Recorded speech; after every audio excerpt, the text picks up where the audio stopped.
Hello, and thank you for tuning in to Roots and Reason. I'm Preston, I'm Holland. and glad you guys could make it here today. Holland, so how's your thing move go? You've been relocated and all that squared away? Definitely busy. I have been trying to figure out my internship stuff still. And then I got scheduled for this week and I wasn't even supposed to work this week. So it's been fun for sure. It's always Fun. fun to come back. Yeah. Staying busy, though, at least. That's fun. Always. Yeah. Well, what do you got for me today? What's the subject? You pick.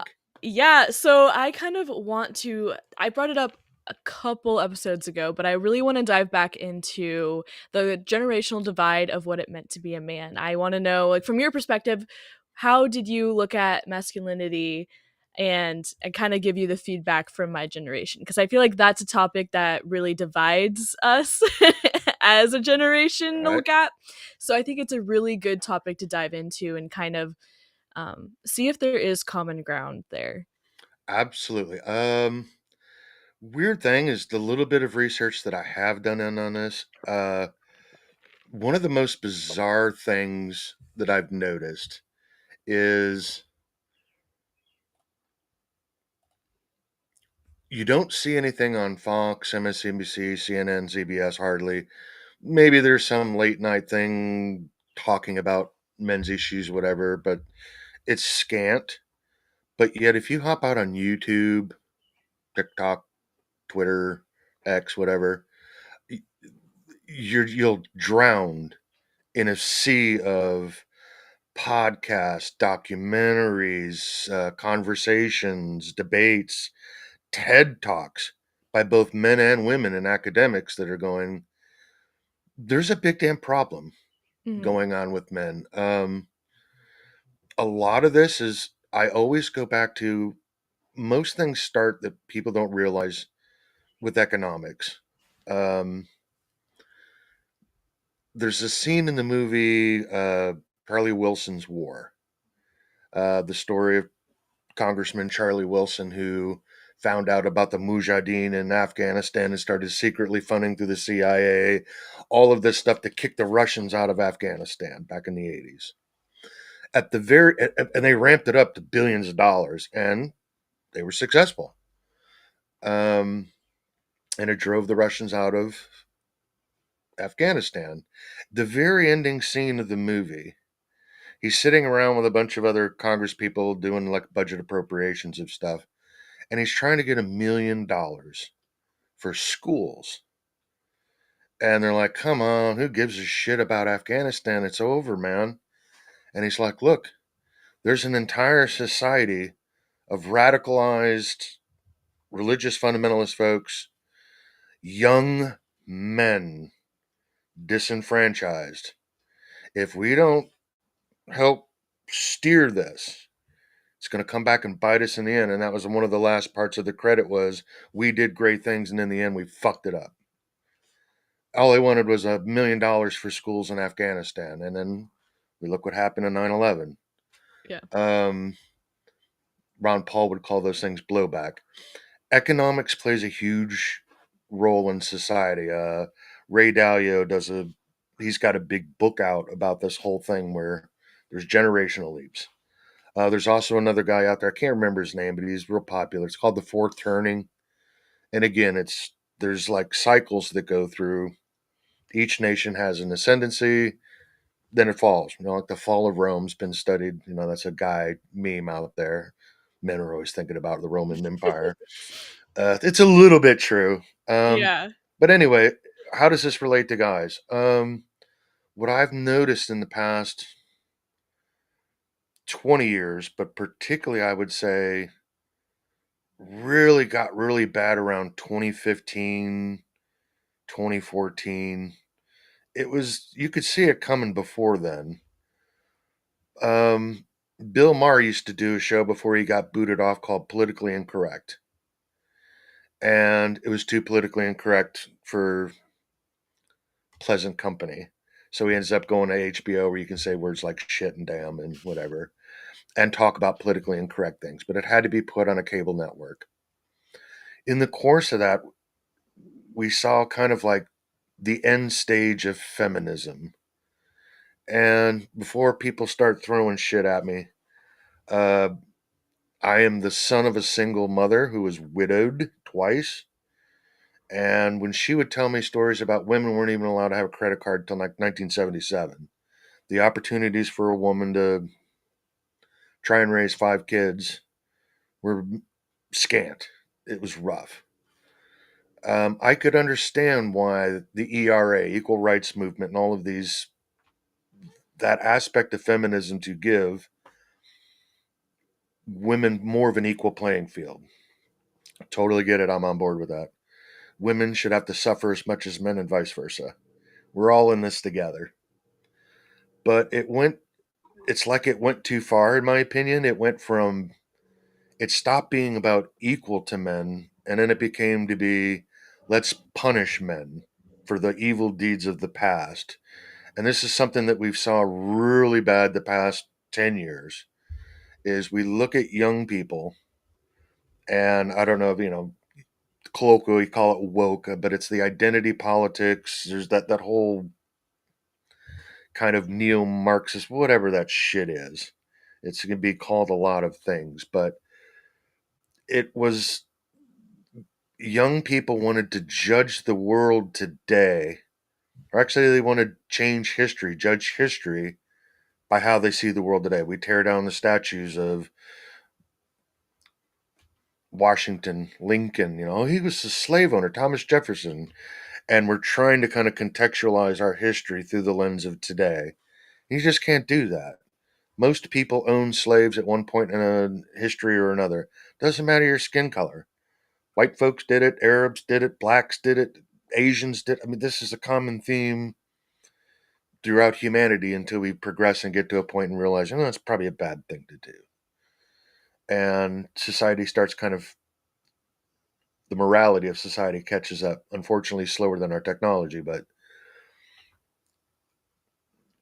we see this. We see it reflected also in movies, especially, as well as the video game stuff. We all heard, well, the audience may not have, depending on who watches it, heard of Gamergate. You've probably heard of it. Whether or not we fully appreciate what it was, because it all depends on who you ask, but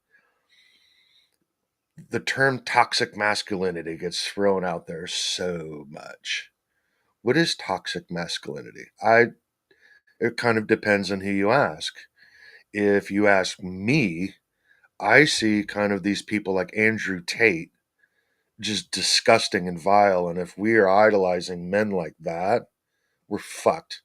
That's just, and I see certain men's channels. There's, one thing, you can advocate for men's rights and acknowledging some issues. And I'm going to go through a couple of stats here.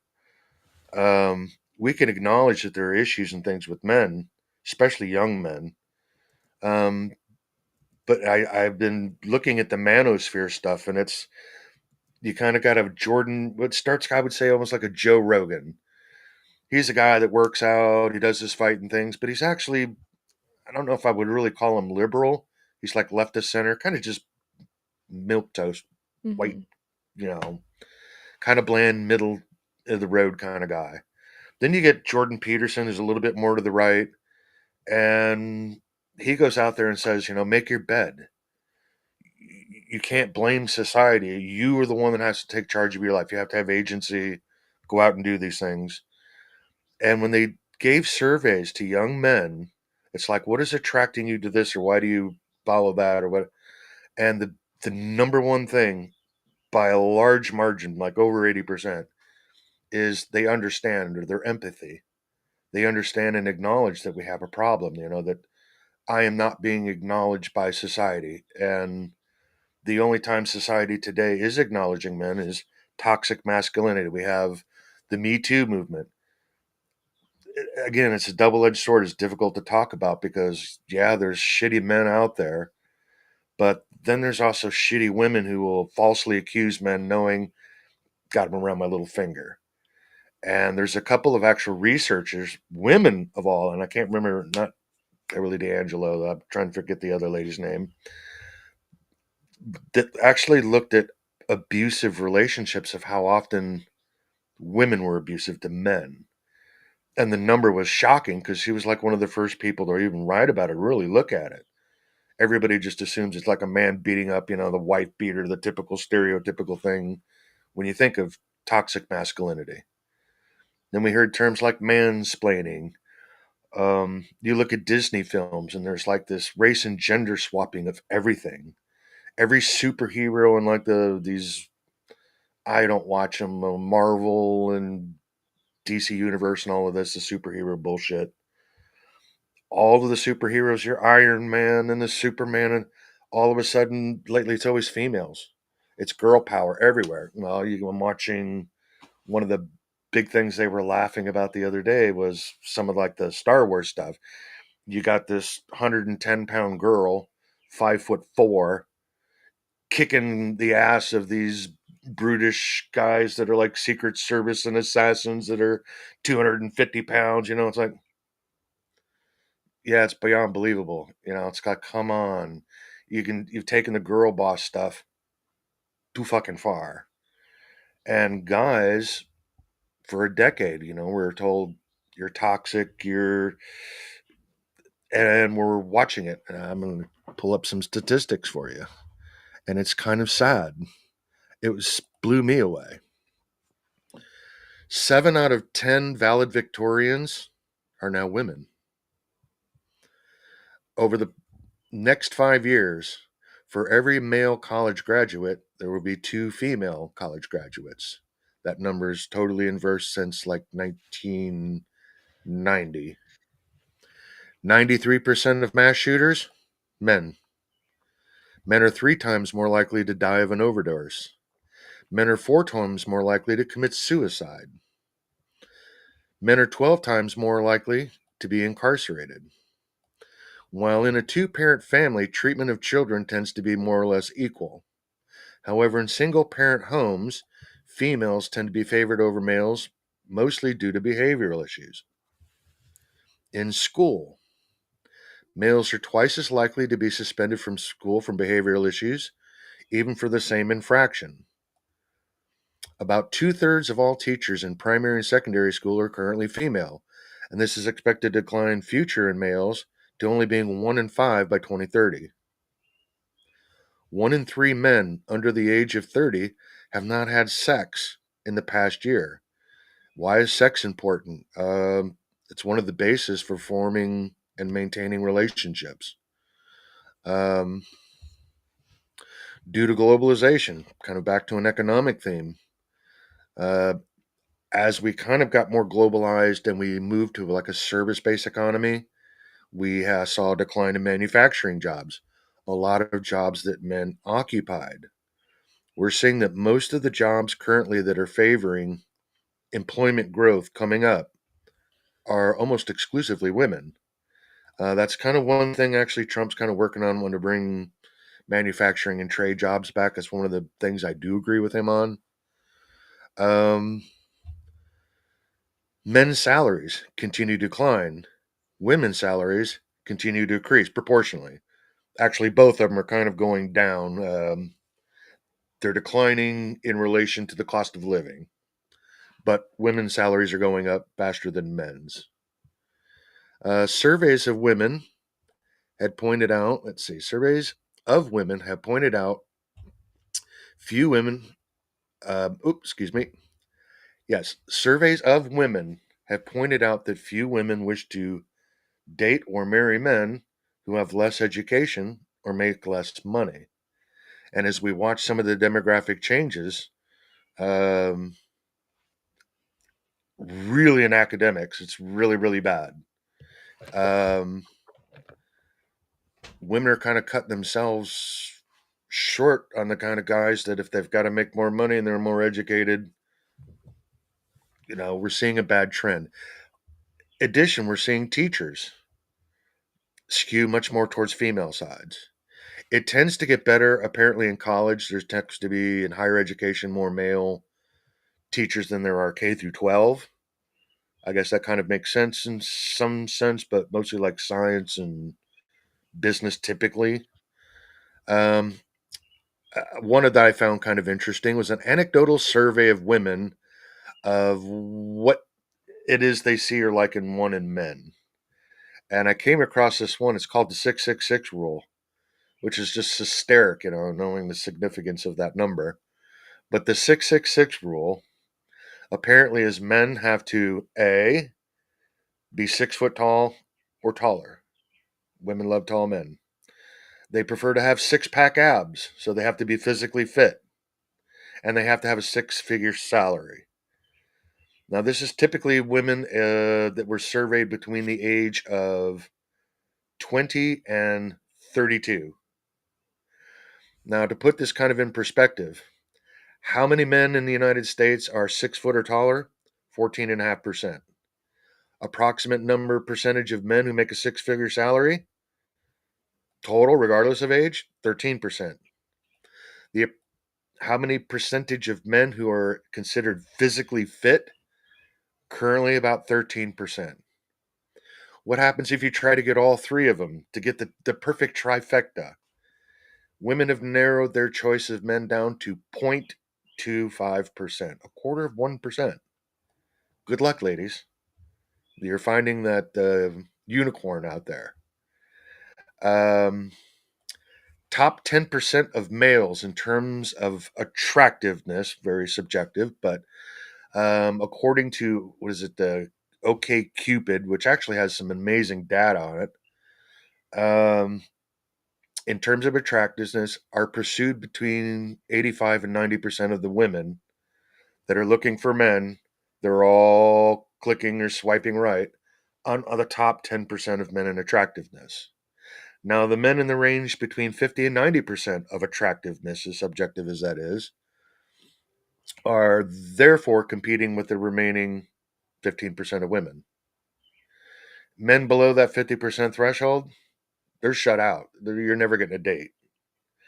Now, we have to ask ourselves, like, what happens to 50 to 60% of men who are shut out of relationships with women? Where do they go? They tend to blame women very commonly. It's women's fault for their failures. Oh, I did everything right. I can't help it. I was born this way, or bald head, or whatever. They also tends to gravitate towards more conspiratorial. Um, they also tend to they feel socially oppressed. They tend to gravitate towards those Andrew Tate types, the ones that are out there. Here's my course for $49.99. Learn how to treat them bitches right. I mean, that's kind of the attitude. It's like, there you go. You're creating the actual toxic masculinity. You think men are bad now. And the irony of it is the women that are dating, competing for that same top 10% of men, are the kind of guys out there that are the players. They have no interest in looking for marriage or something of this act. They're out there playing the field. They just want to have sex with as many women as possible because they're the hot guy, kind of a thing. What are women going to judge men by? A bunch of those hot guys that ain't interested in any kind of relationship that just used them. So they have this kind of perspective of men as players and bullshitters and scumbags and all of that. Meanwhile, all the other men, which is basically the bottom 90% of men, are going anything from women are in to just bitches and hoes. And there's a lot of problems with that because what are we doing to kind of address that? And men are starting to gravitate towards things like video games. Um, they're trying to find goals. I accomplished this game. Me and my buddies played this thing. We accomplished a goal. We rated this, or I'm guilty of it too. I've played online games with my buddies in war type settings of naval combat and things, or grand strategies. Yeah, we did the the reconquest of Spain from the Moors or whatever. And it's like, okay, you have a series of goals, but how hollow is that? These goals aren't based in reality. You and I have talked about, and you gave me really kind of a really good thing of this. It's like young people are driving a digital avatar of themselves today. They're looking at their phones and you're swiping, and it's like men don't have the skills to learn how to even talk to women. Go up to a woman in a bar.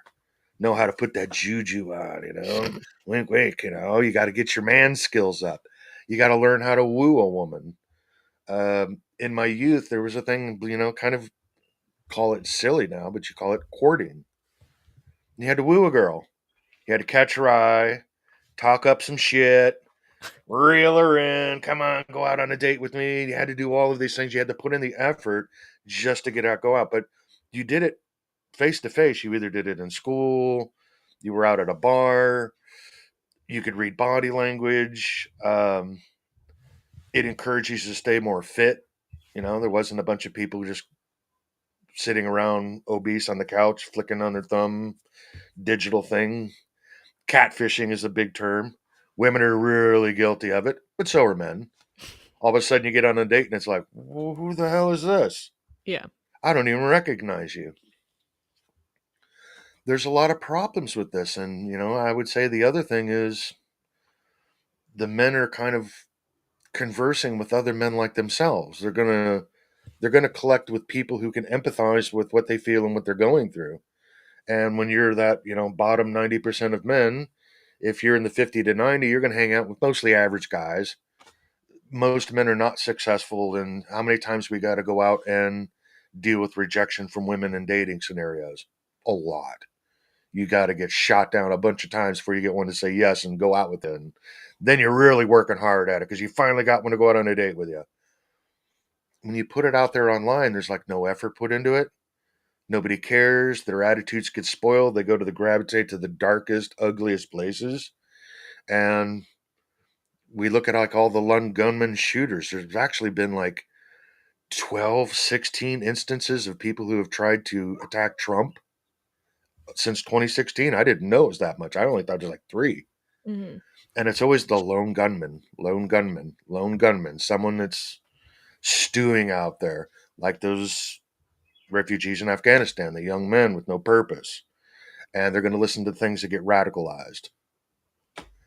So there's a huge problem out there with men. And the people that are filling the spaces, on the good side, you get your Joe Rogan, maybe to a lesser degree I think Jordan Peterson does some good stuff telling men, get your shit together, have agency.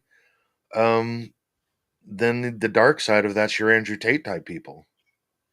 And another thing that I noticed when I was growing up, what I thought was the cool suave man, who did you want to be like as a guy? Bond. James Bond.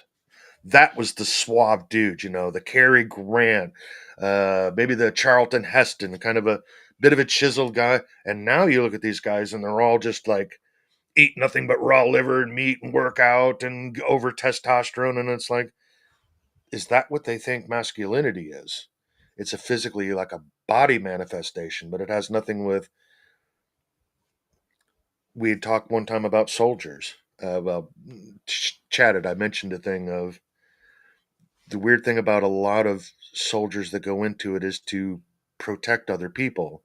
There's this Yeah. weird kind of internal thing of that soldier mentality of they're going there to protect people, their wives, their mothers, their fathers, their brothers, their sisters.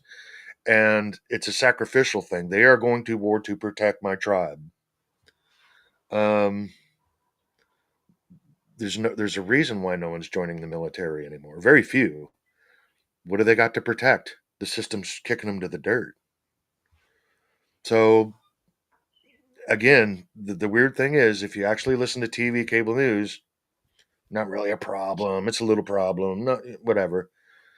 But on the other hand, you go out there and you look at the YouTube space and documentaries and things, and you will drown in a sea of video, lectures, and well thoughtful people, men and women, that will basically just tell you men are fucked. They're screwed right now. And the view of society is just kick them to the curb. I don't know. They got to acknowledge the problem first before they can address it. And I don't think they're even willing to do that. So Okay.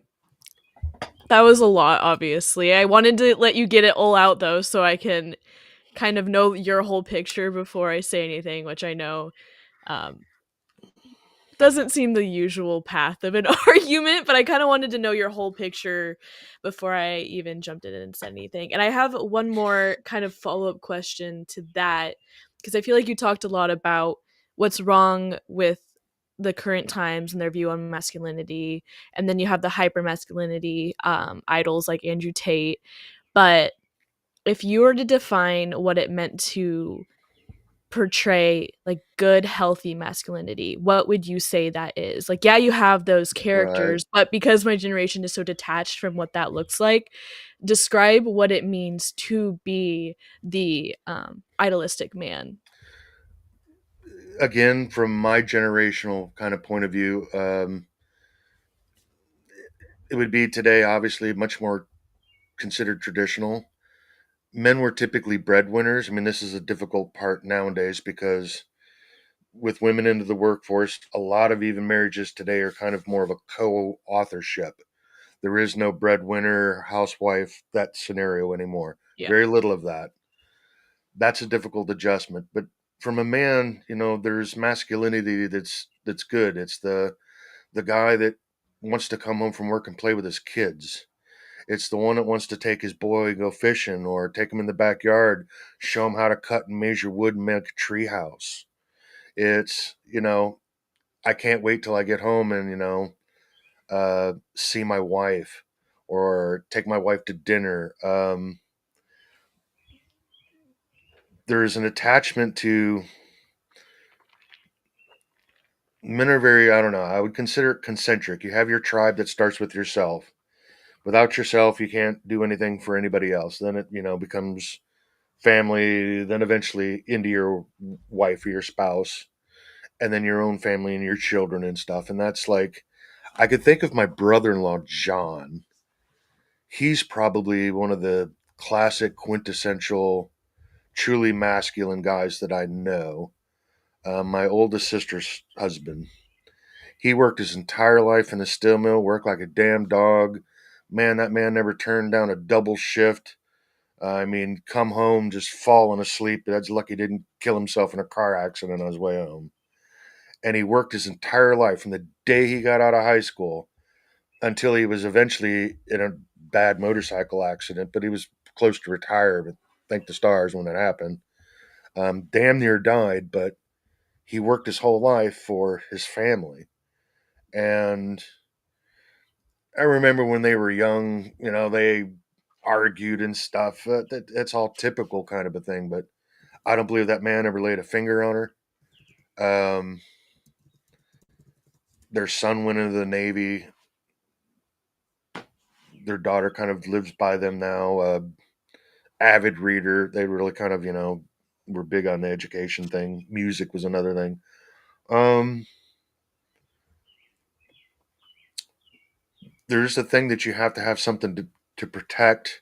Men, I think, are somewhat coded um, for that. One of the other traits of masculinity, also, women tend to, as adults, our brains are probably more alike. There's very little difference, but yet during adolescence, there is. Women typically are about 2 years ahead of men in development. And I think one of the solutions would be actually to hold boys back 1 year to even the playing field, redshirt it. And if we were to hold back men 1 year, they would probably better be able to compete with women academically. Yeah. Also, impulse control is another thing. Men struggle. This is why men are rough and tumble. Um, idyllic today, that's tough. Men have to have a purpose. Um, you have to have something that drives you. Uh, Men, I think there's the kind of MGTOW thing they call men going their own way, which is kind of through a lot of the Jordan Peterson kind of segment of those men. They're checking out of women. They're like, look, women have these impossible desires, so fuck it all. We're just going to Yeah. go to the gym, work out, do our own thing, work on our careers, screw the dating thing, and whatever.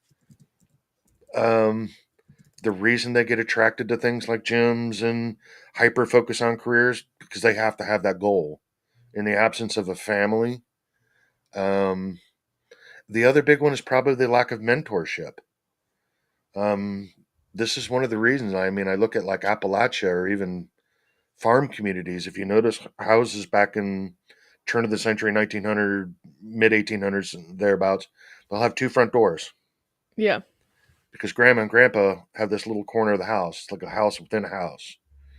And they were there to babysit the kids. So mom and dad could either work in the fields or whatever. Grandma and grandpa were there to kind of have to look after the kids until they were old enough to kind of, they went to school or whatever. So there wasn't a lot of daycare. And we don't even seem to value old people very much either. There's an ageist thing out there. Um, but again, there has to be a goal. There also has to be mentorship. And then what happens? Where are the men mentoring young men? Because if they're going through academics and the majority of it, and more than 2/3 of teachers now are women, I'd have to say, I know I could have used more discipline. Mhm. Growing up as the son of a widowed mom, she had to work. She often worked two jobs. Kind of my raising got left to my siblings who were at an age that, hey, well, fuck this. I'm out of here. So just don't tell mom, but let the kids raise themselves, until they get hurt or something. We'll say we looked after them. Uh, that's kind of the toughness of it. So you turn to your peers. In my case, I ended up having men later in my life who mentored me. And I remember doing an almost 2-year apprenticeship in a boatyard for wooden boats Mhm. because there's a lot to know carpentry skills on how to bend planks and make curved, beautiful woodwork and all. There's a lot to know carpentry skills wise. And that used to be a very common thing, even in trades. You would go to a trade, you worked the trade for years and years, and you kind of worked your way up until you got to be a journeyman. And the whole of a journeyman card was a huge accomplishment. It said, I went through a lot of years to learn everything there is to know about these things. Yeah. Those jobs don't even get valued anymore. It's like men can't find any avenue except for a very small segment of often wealthier families that are able to send their kids to the best of schools. Yeah. So there's a lot of, I don't know, my idea of masculinity, what it would be traditionally. It's kind of protectorate. Um,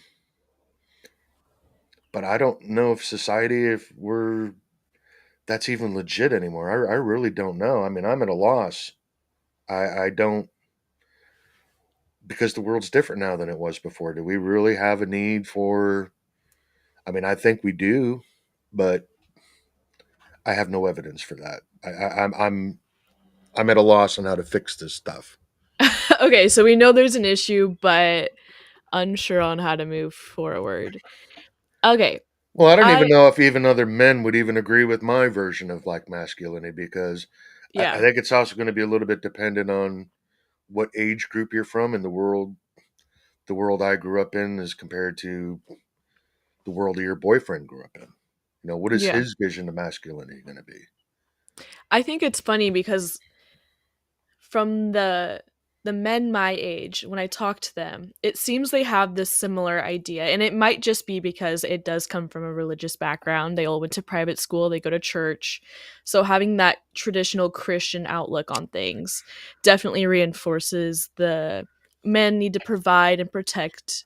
um, I don't want to say stereotype, but that kind of idea of what it means to be a masculine man. It kind of carries through in my generation, but there's no carry through with it into how they live their life. And yeah, it could be because men don't need to accomplish the role of breadwinner anymore, but I just can't help but feel that there is more to that. Like, even if they had that back and they could provide more of a financial aspect to a relationship, it seems that there's a reason we went away from and it wasn't fulfilling some part of us, our society. So what is the gap that we're not seeing, that we're not addressing?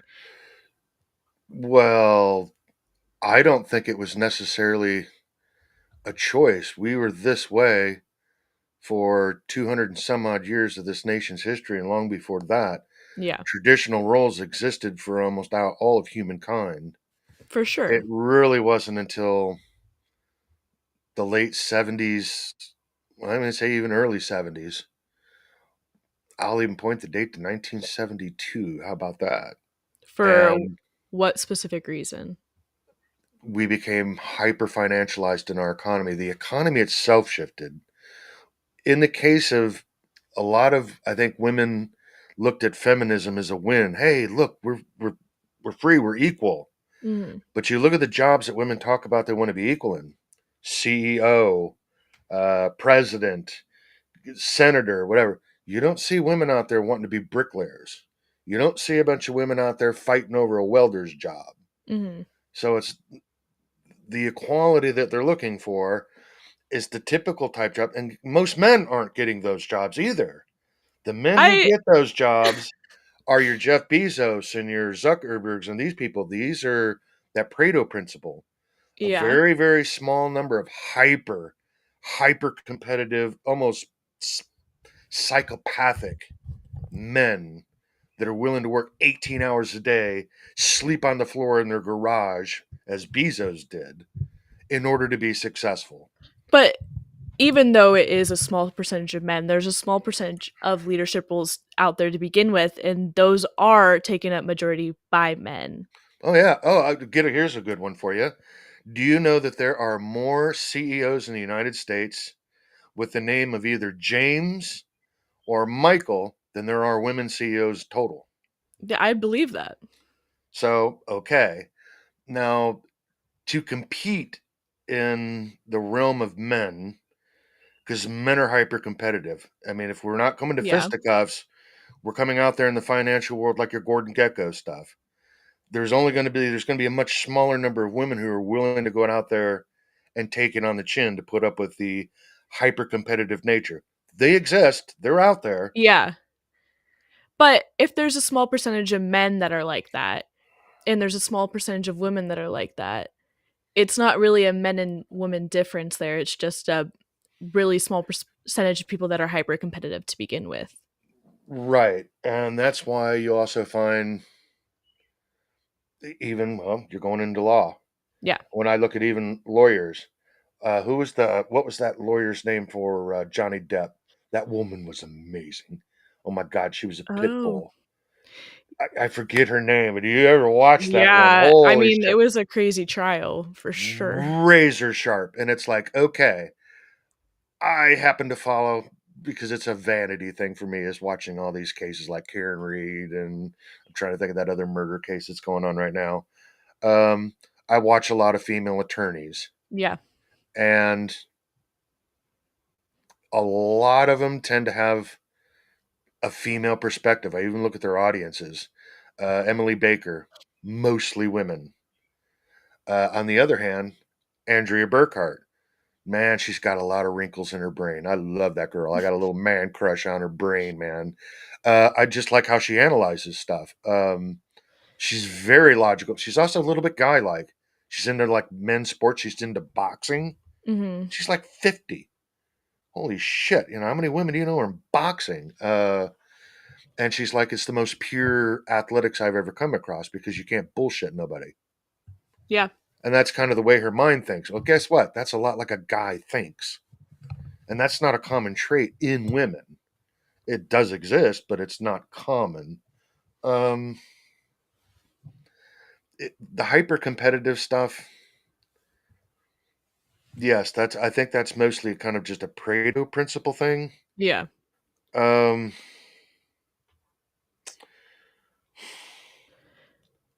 boy, I don't know. You're gonna have to push back a little bit on me on that one. I just think it's again. I go back to the economic side of this. Was I Yeah. think that the equal rights and the feminist movement convinced women, hey, you win. You got equal rights. I'm certainly all for that. Of course, Mhm. you should be. Same thing with like rights for gay people. They deserve to be as miserable as every other married couple. Yeah. Um, but what happened was we then saturated the economy with twice as many jobs Okay. out there because, or twice as many people in the workforce.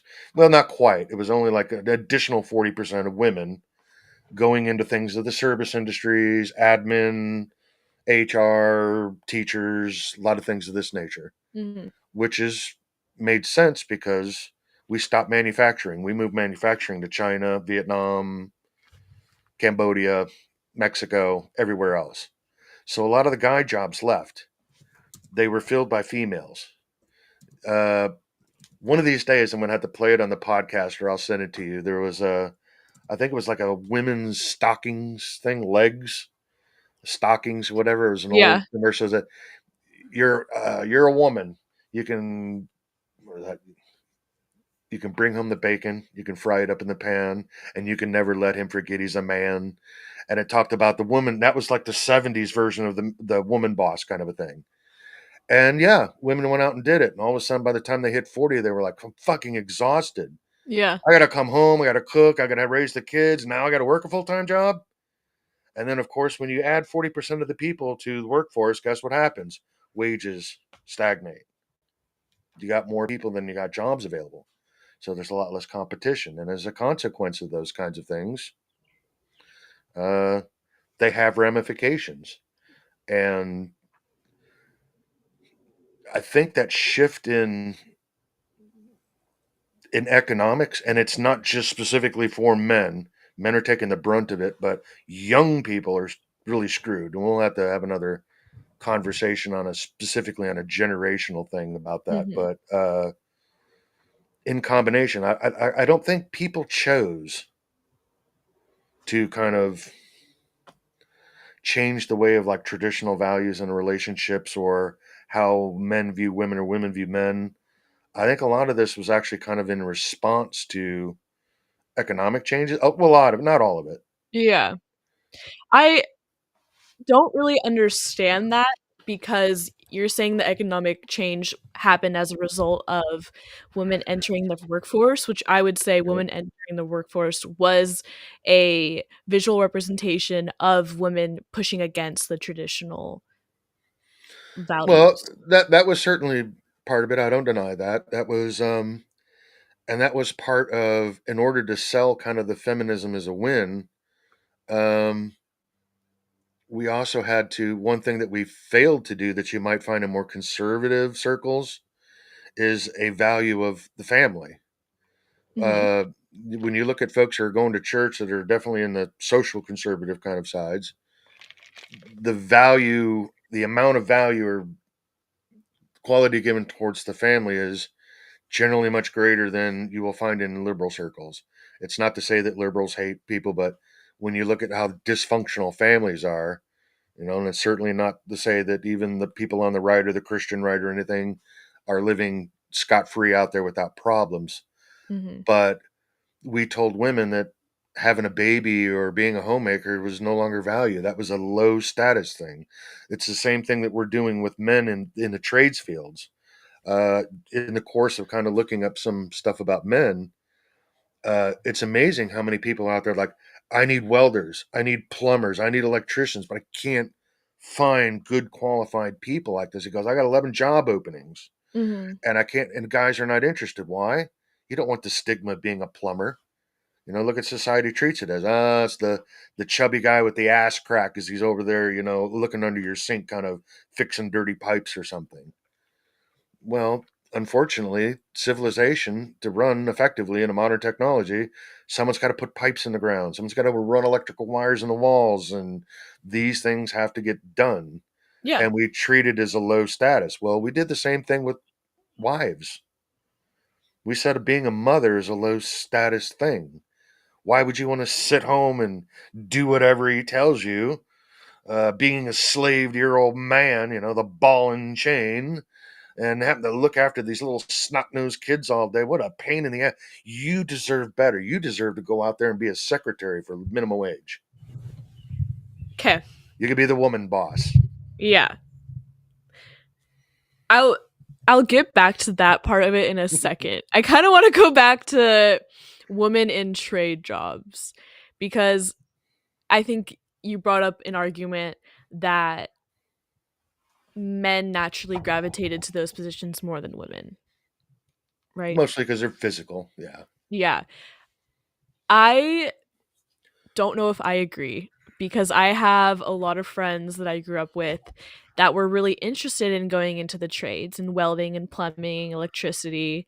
But when they start to do internships or be around the community that of men that typically do those jobs, they didn't want to live in that work environment, which you could say is because women Toxic? um it wasn't that it was toxic, it's that Oh, it is. It's I mean hazing. It's hazing.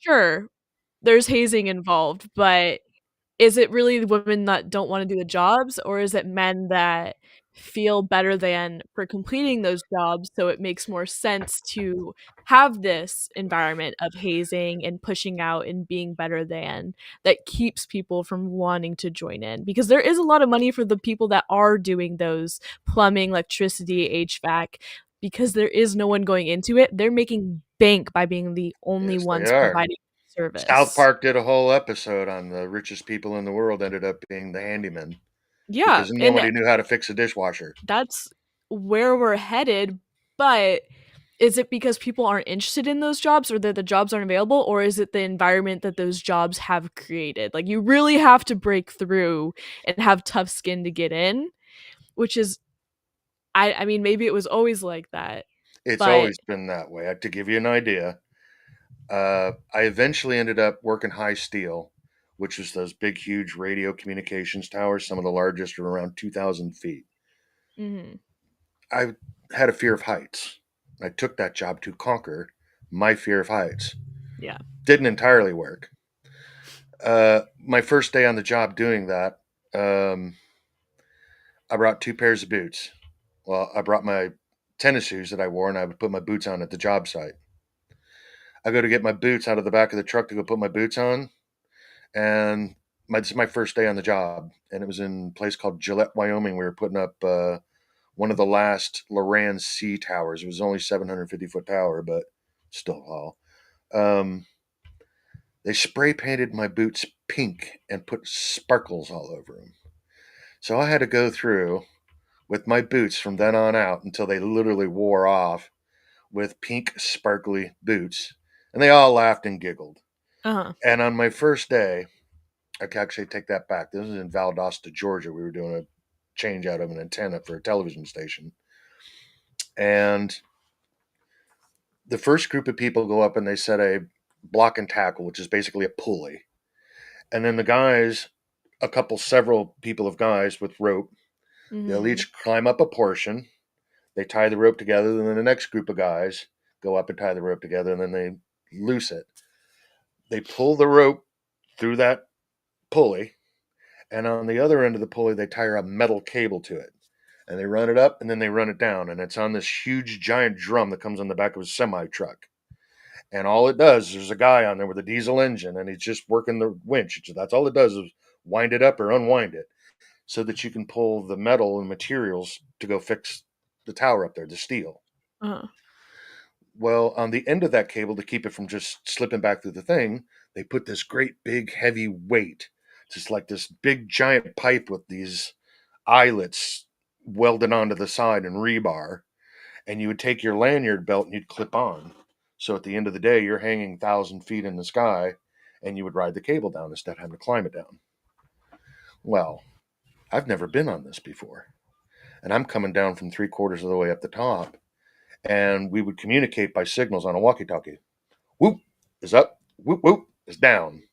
And you can see people doing this because you're looking, people are just little tiny dots. And whoop, whoop. I now know why they put me on the bottom of that. And all the rest of the guys were up there because he just let the brake go on that drum. And you start to watch the bars, and it's just falling. And I pissed myself. You know how embarrassing it is when you show up there on your day at work and you got pink boots with glitter on it and you just pissed your jeans? Because you thought, oh, something's wrong. I'm going to my death. You're watching these bars just fly, you're free falling.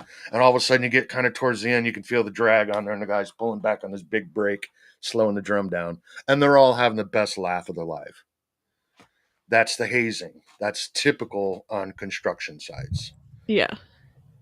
So even in doing stuff like line work for like telephone communications. First thing they do, you're given a shovel and you go out there and dig holes so they can put a pole in the ground or put cable. Try to go in Florida in August and for 8-10 hours a day dig holes. Yeah. It's brutal, absolutely brutal. You'll be in shape like you never have before in your life. Not many women want to do that. Because it's hard work or because the environment, work environment. Well, it's both. It's both the work environment of again, it's a typically kind of a male thing. It's like the reason we don't have a lot of most countries don't have women serving on the front lines in the military. Mm. You can serve in the military, you can be a medic, you can do a lot of other things. Very few places, I think maybe Israel, there's only a small handful of the world's army that allow women to be out on the front lines in combat. Somebody gets down, you got to throw your buddy over your shoulder and carry him out to safety, kind of a thing. Yeah. Women going to struggle with that physically. You know, it's hard enough to pick up a 40-pound pack on yourself. Now try and do that with somebody else, and so it's a combination of that. There's certain things that are just physically. I don't know how to say it. Women are different. It's not that they're like aren't women in like MMA and good karate and taekwondo and stuff like this, but again, like bricklayers or roofers, I just don't ever see women in those sports, and I've done it for years. They don't. I've never seen it. Not that they Okay. couldn't try. Yeah.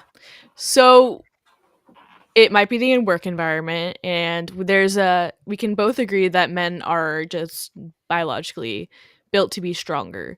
There's no way around that. Bone density, muscle mass, Yeah. everything. No. Right. I think that is straight up scientific fact. I don't think anyone would disagree with that. But that kind of leads me into my next point. We both agree that men are stronger. I mean, you brought up the superhero thing, the Star Wars thing, that it is funny to see a about 140-pound woman try and beat up these men, right? Which I think kind of ties back to the domestic violence argument for yes, women being the abusers is highly underreported, and men are the victim of domestic abuse. Um, that's just undeniable. This isn't a foolproof thing, but if Yeah, a you lot of people do deny it though. sure, but you're sitting here and you're saying it's funny to see a woman play a superhero role because what harm are they going to cause? It the men are so much stronger, but then there's the flip side of well, women are also these crazy statistics of domestic abusers that just aren't reported.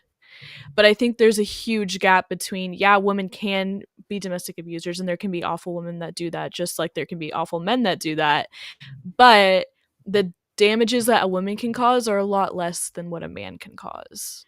Yeah, and I don't.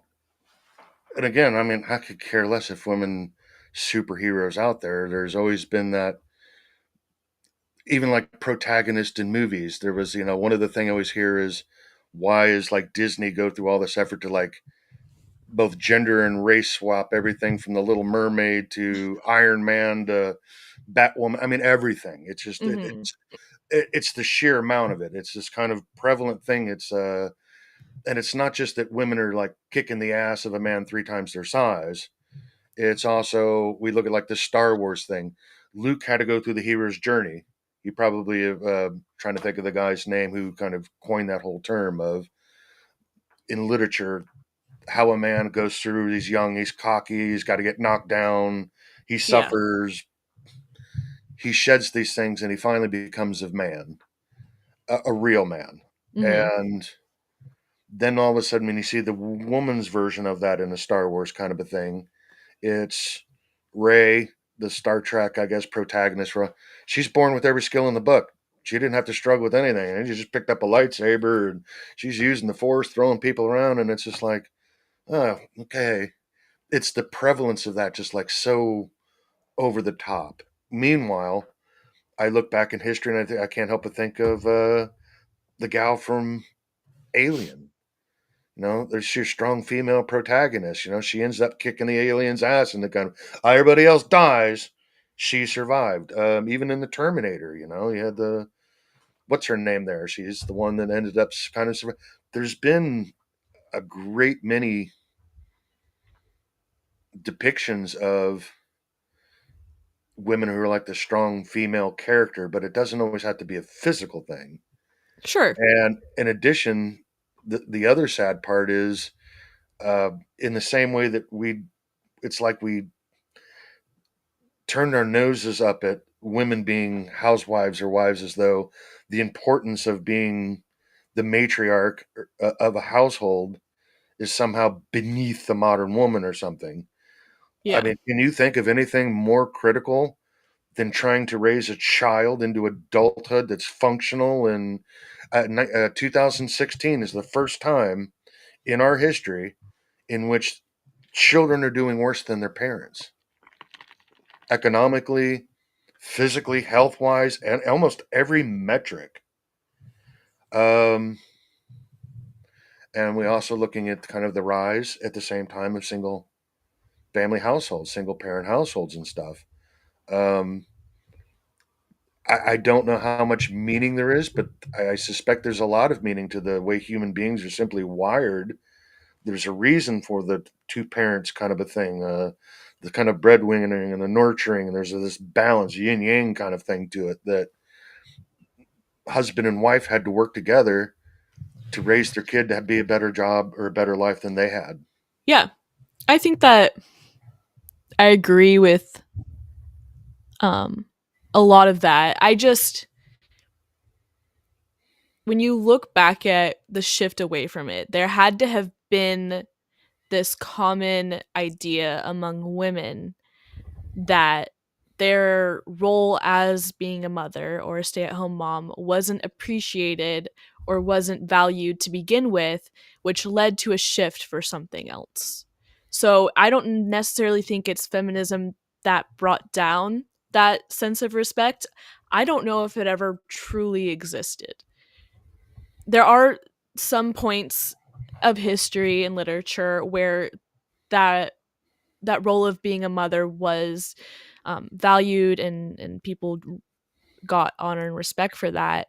But was it wide scale enough for it to be something that lasted? Because I don't think if women truly felt that they were appreciated in the role that they were providing, that they would look for something else and that they would push for something like feminism. There obviously was something there that led to, hey, like I want to be respected. I want to be seen as capable. I want to be seen as an equal, and I don't feel that way in my role that I'm in right now.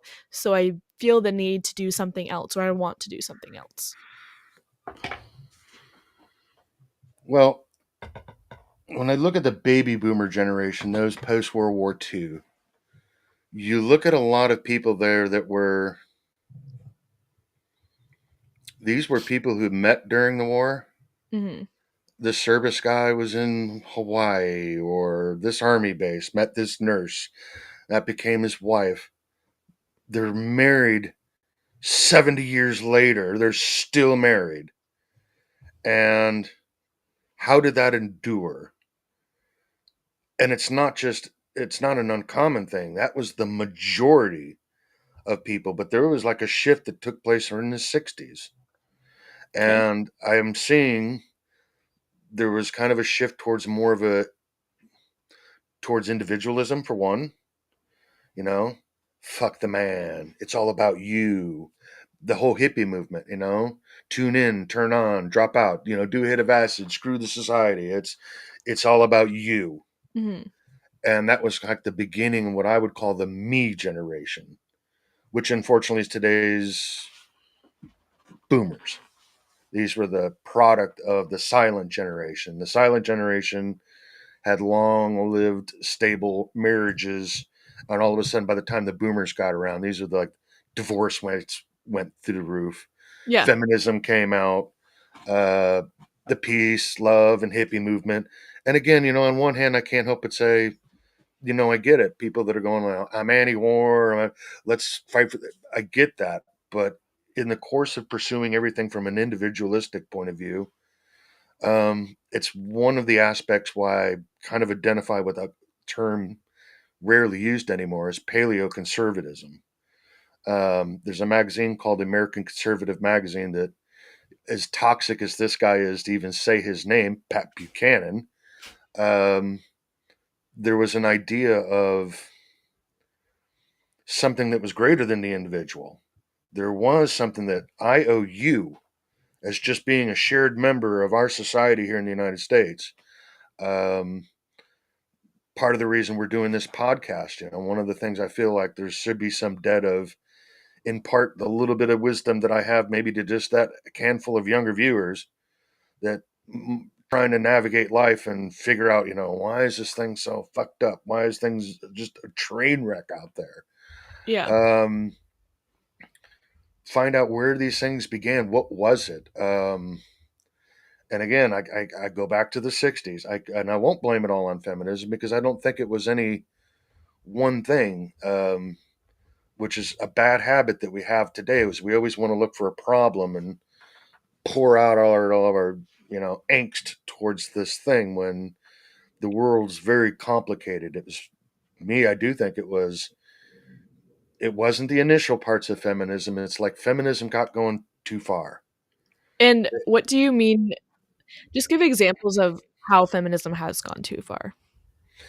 Well, it started out with wanting to have equal rights for women, which I'm for. Who's not for that? Yeah.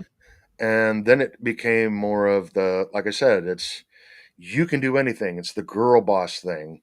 Now it's the Me Too movement. It is the toxic masculinity. It's mansplaining. It's um, the woes of the world. White men are the colonizers. And when we look through history, it's always men who fucked everything up. It's because of them that we have the woes we do today. Um, Specifically, kind of older men, which is somewhat true. I'll agree with the old part of that. Um, Instead of it just wanting to be equal, it was like, I want to get back.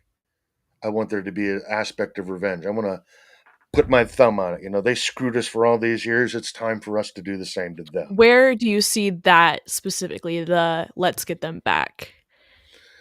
Well, in the course of kind of looking for some of this stuff, when I go through just looking at the YouTube is great for this, is watching the YouTube feed stuff that just comes up from one of my favorite stuff is when these men or women go out on the street with a mic in Key West or Miami or Yeah. wherever. You see The all of drunk them. college students. Yeah. Right, exactly. And they throw a mic in your face. What's your idea of a guy? And that's that 666 thing. He's got to Okay. be 6 foot tall, six pack abs. He needs to take me out to dinner. The engagement ring should be 1 year's salary. And all of a sudden, you're just like, holy shit.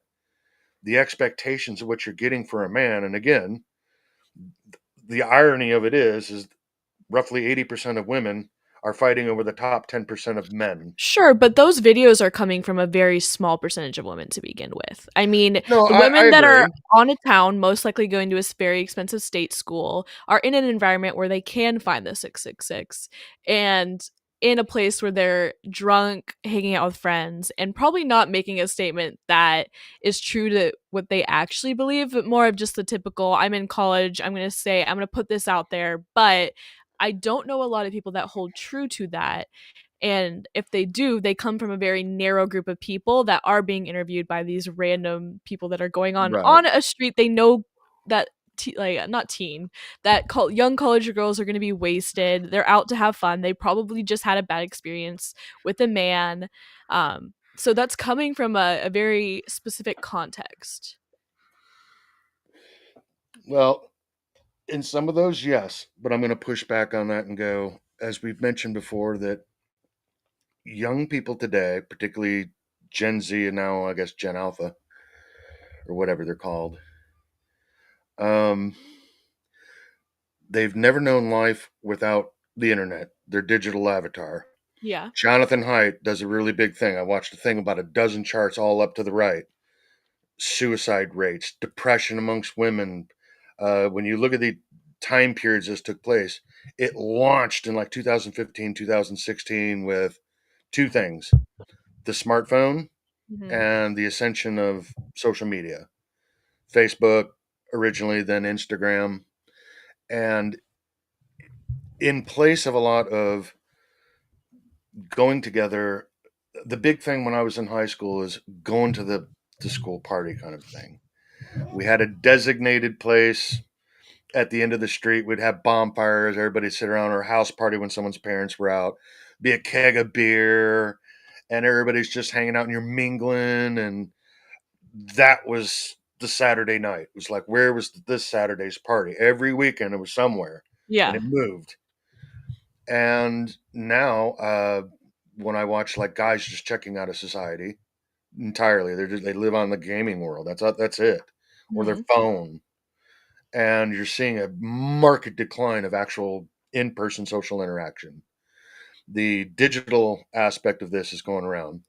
Women, according to Jonathan Hyatt and other researchers, and I think we've mentioned this before, is in place of men's physicality of guy gets off at the bus stop, has a problem with someone, they get into a fight, Yeah. and all of a sudden, a year later, they're sharing a beer together somewhere and whatever. Women's kind of a means to address this through character assassination. And it's, can you believe what she wore? It makes her thighs look fat. I can't believe it. And you want to tear that person down, and you get in social circles, and it's this poisonous kind of cauldron of, uh, in my day, we called it sewing circles.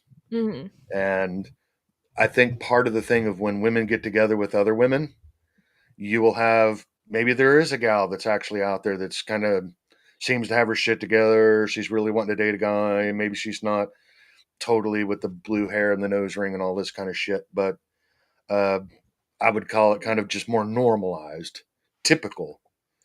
Um, who's she hanging out with? Does she got that friend that always makes every wrong choice? That's going through a bunch of guys that all of a sudden they're seeing things like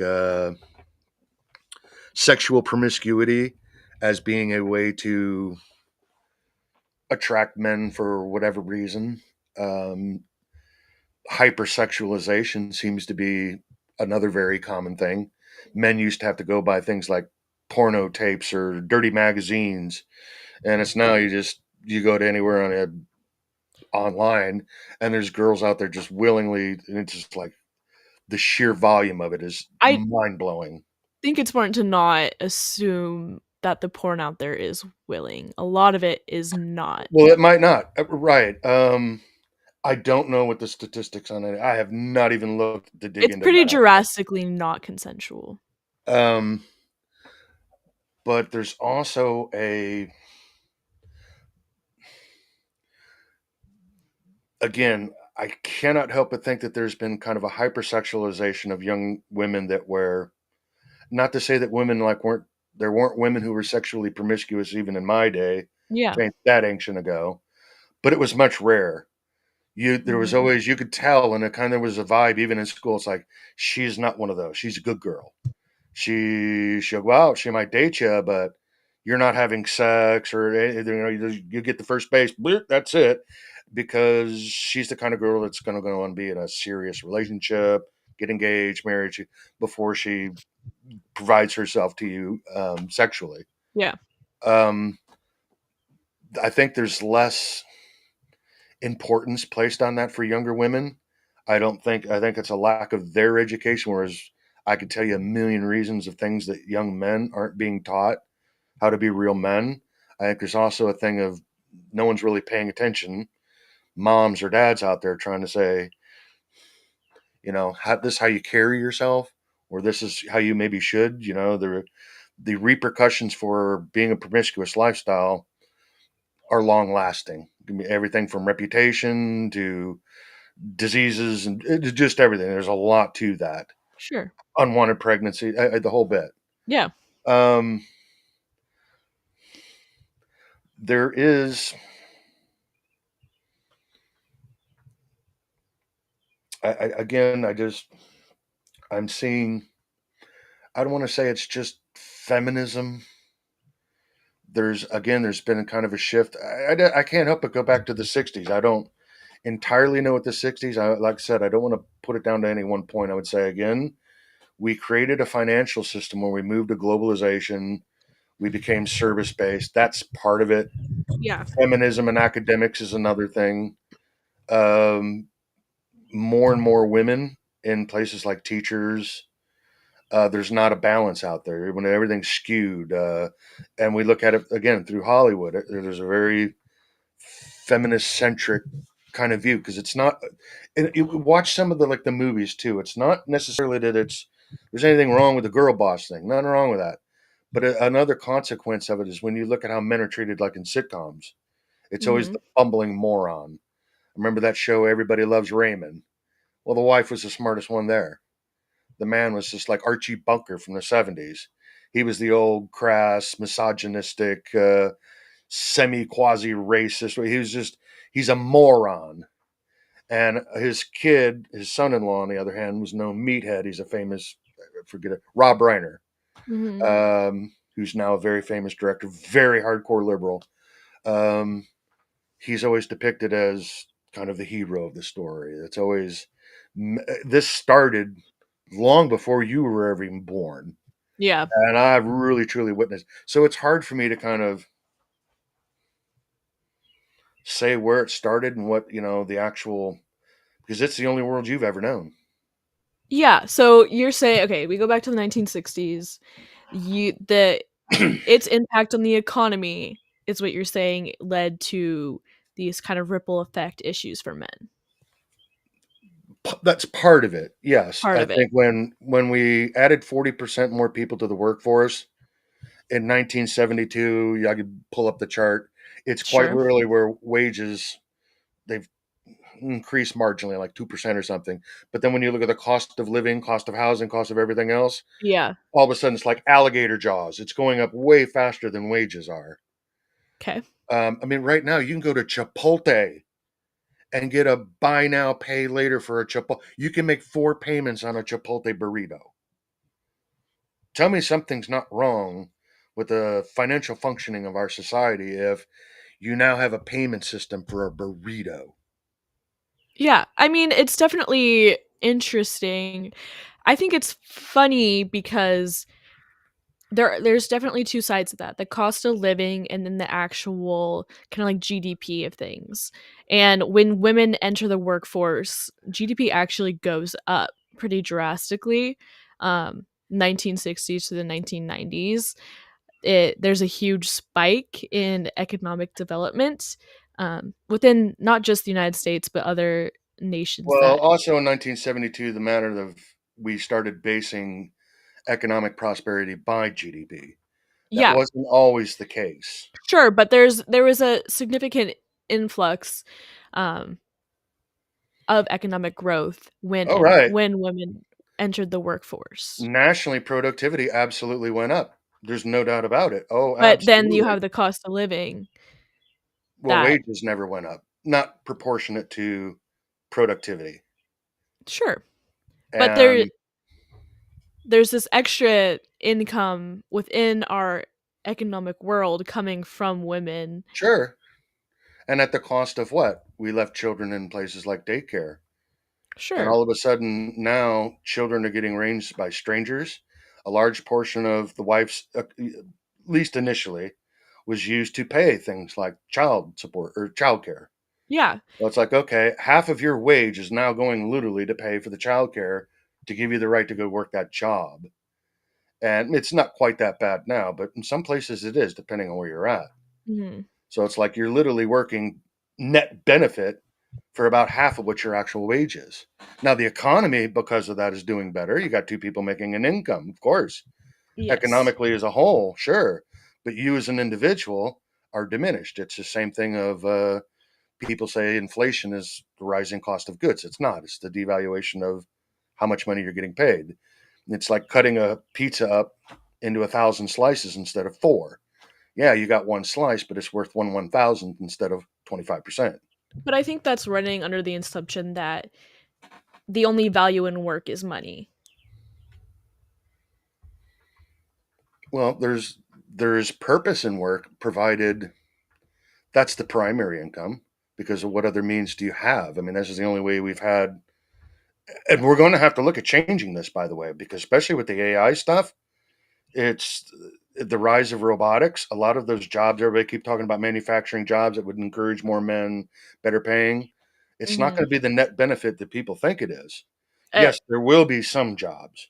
as in, like, an economic benefit, not a personal societal benefit.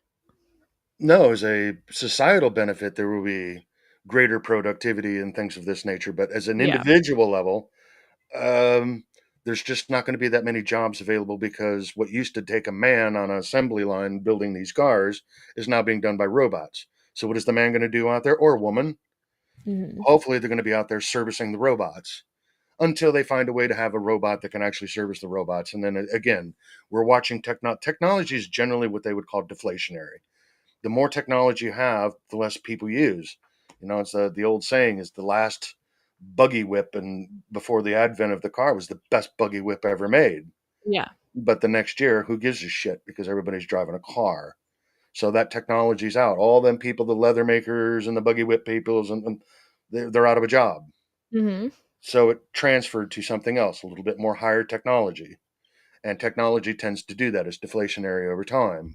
But with the advent of AI and robots, we're looking at things like a lot of those administrative jobs, which are going to impact women probably even more disproportionately than men. Men's jobs already left. And even at the fact that they're coming back, they're going to be replaced a lot of robotics, not all of it, but men will see some resurgence, probably more in trades, less in manufacturing overall. But the what's going to impact women most of all is going to be AI. There's because women typically follow things like medical field, legal field, administrative, generally speaking, service industry. Those are the first jobs that are going to go. That's where AI is headed from. I mean, you can go to McDonald's in certain places, it's just a kiosk and like one person working there. Yeah. Everything else is a machine. So women are going to be much more great. Now, the overall for the economy, for the country, is going to be great. You know, the output and everything's going to get better, but how are you going to survive in that? All of a sudden, it's like, we don't really need your job. What are you going to do for work? I don't know. This is something that is concerning a lot of economists right now, Yeah. especially social psychologists and things like this. What the fuck are we going to do with people? And you've heard the terms like universal basic income, things like this go out. Um, I don't know. It's frightening, and not many people are talking about it. And I think men are a good barometer because they've hit the first wave of this, and women are going to have probably feel the second wave, and it's going to hit them a lot harder than it hit men. Because well, I looking at working in the call center industry for years, 12, 15 years. It's almost predominantly women across the whole vertical stack. Everything up until when you get up into upper management and stuff. Then, of course, you typically have men CEOs, but not always. Yeah. Insurance industry is another one that I've worked in. Hugely way outweighed by women.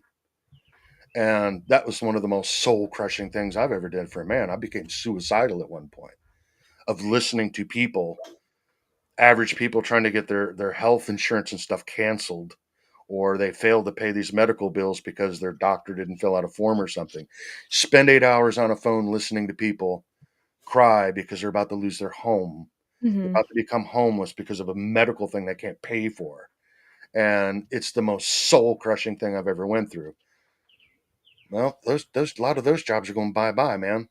Yeah. You're going to talk to an AI robot. It's already saturating the medical field. In fact, there's two or three class action lawsuits where AI has denied claims coverage of people based upon an algorithmic scenario setup. Does that algorithm encompass everybody accurately? You know, at what point we're letting a machine determine you the quality of the healthcare you're going to get? It's frightening. Just how does this attach to women seeking revenge? I don't want to say it's like women entirely want to crush men. I think there's a general kind of a theme out there, and it's not just women.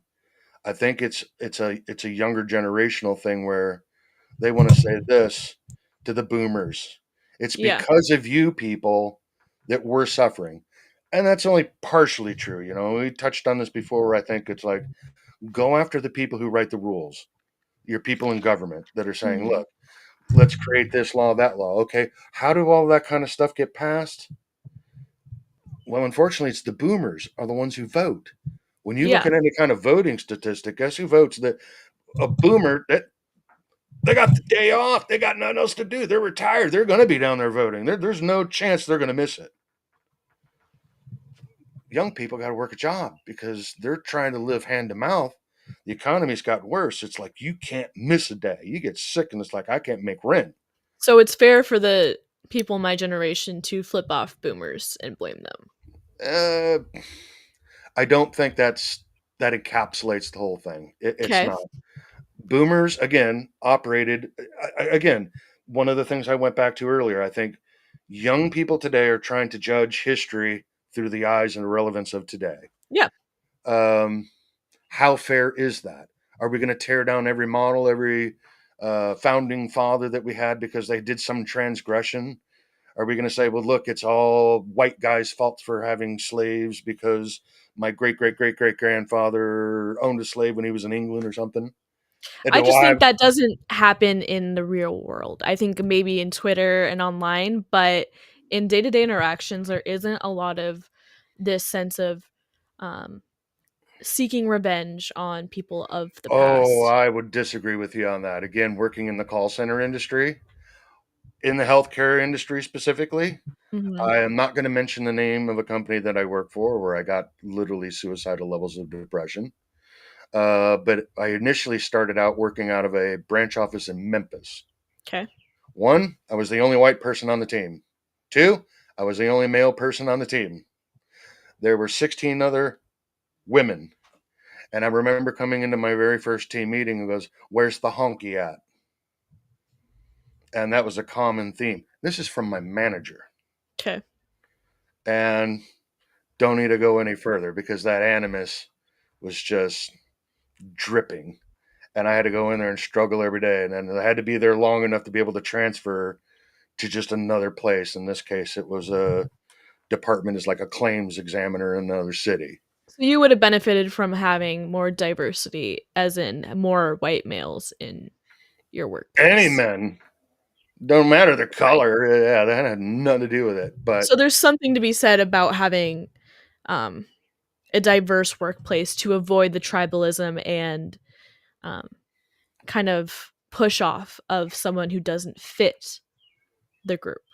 right, and I can understand, and I totally would understand a black woman coming into a, for instance, a job where, say, the call center was about cars. Hmm. Very much not typical kind of a thing of, okay, how is she going to fit into the deal? And, but the irony of it is, uh, because I also work directly in that kind of a thing, Yeah. as a manager, and I remember how I had been treated as an employee. And mostly it was like dirt, not just because I was a man, Hmm. or not because I was white. In certain circumstances, yes, it was. But generally, as a whole, it was more of the man thing than it was anything to do with my race. Because again, that industry is, it's not exclusively female, but it skews probably 80, 85% female. Hmm. And can't say anything in today's environment. Some woman says something, you don't dare say a word. You're afraid as a man to speak to a woman because you're afraid of getting accusations thrown at you. Uh, Having worked in a scenario of listening to that, had nothing to do with me, but listening to some other employees that took it and knowing the female protagonist in that particular scenario, it was out of spite. She didn't like that guy. Yeah. So he took something that was innocuous during a team meeting and she weaponized the first thing she does go to HR department. Why? Because this is the environment that we're currently working. Believe all women and it's makes for just so what do men do? They check out. Just don't Hmm. say nothing. This is another trend that you see. Again, when you go and you look at some of this stuff online, is that indicative of everywhere you go? No, it's not. But there's a reason why there's a preponderance of that stuff out there in greater and greater numbers. Sure. One of the ones that I'm seeing is a lot of women that are getting upset because they break down on the side of the road. They're in a gym and they're spotter. They ain't got no one to spot or whatever. Guy, just look at them. Screw you, lady. I don't dare go over there to help you because next thing I know, I'm going to end up on some girl's TikTok video in a lawsuit. And we're watching another interesting difference between men and women that I'm also finding kind of fascinating. Men are moving to the right, no doubt about it. Yeah. Politically, all age, from young to old, men are skewing more and more to the right. Women are skewing further to the left. And there's fewer and fewer people in the center.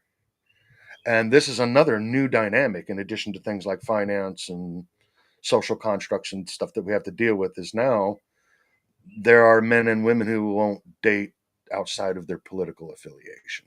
Yeah. Uh, it does tie back to what you're talking about. I mean, women have the ability to do this character assassination, but if you're a male in that space, it's obviously terrifying, and it can have a really huge impact on your life and your future career for sure. But then if you're a woman in a male space, you have the fear of like actual violence, rape, sexual assault, the things that women in women dominated fields may make up to lead to character assassination.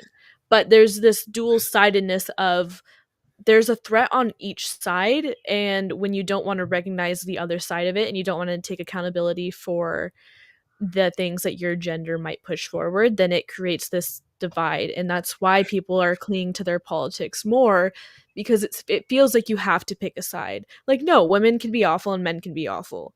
There are differences to that. I mean, women have to go through really violent experiences. Most women, 1 out of 3 women by the age of, I believe it's 25, experience sexual assault or rape.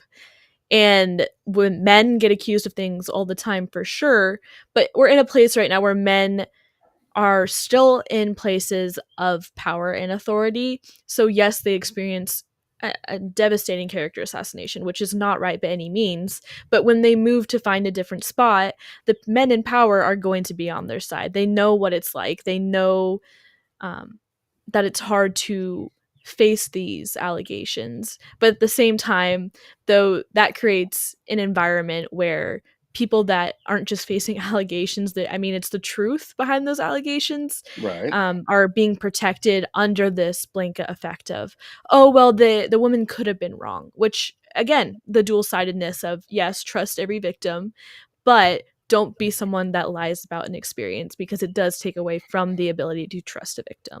So I think it's, like you said, it's hard to narrow it down to one thing, but women really want to cling to trust every victim, and men really want to cling to the fact that women can use allegations to ruin the life. And there's really no coming to the middle ground and being like, women face awful, horrific things. They can't go outside at night.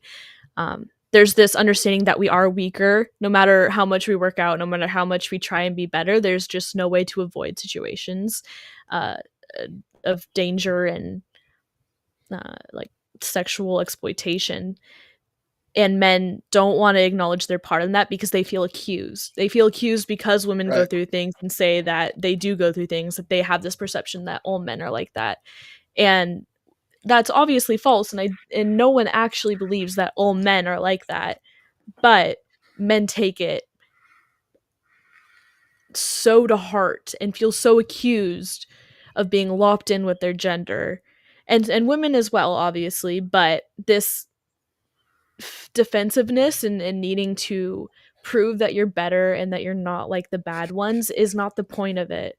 Like, you don't have to spend your whole life harping on this idea that, like, well, I'm not one of them. It's like, that's great, but that doesn't mean that there isn't this Well, correct. existence. Yeah. That would be denying objective reality. Yeah. Um, I'm witnessing, which is basically, to use the term, the catch 22 here, is because chicken of the egg is another way of putting this. When you say that there's not enough women in places of power and authority, in what kind I'm of not places enough, but there specifically? just aren't many. I'm not saying there needs to be an increase necessarily. I'm just saying men do take up those roles right now, and that does give them the power to skid by character assassination. attempted by Well, women. we're at record levels now of women in the workforce than we ever have. Everything from police, Yeah, mayors, representatives in government, even at House of Representatives, senators. We are literally at the highest levels in the history of this entire country true. of women in places of power and authority. Yeah, And as a consequence, or an aspect that we have to just, we're going to be honest about this.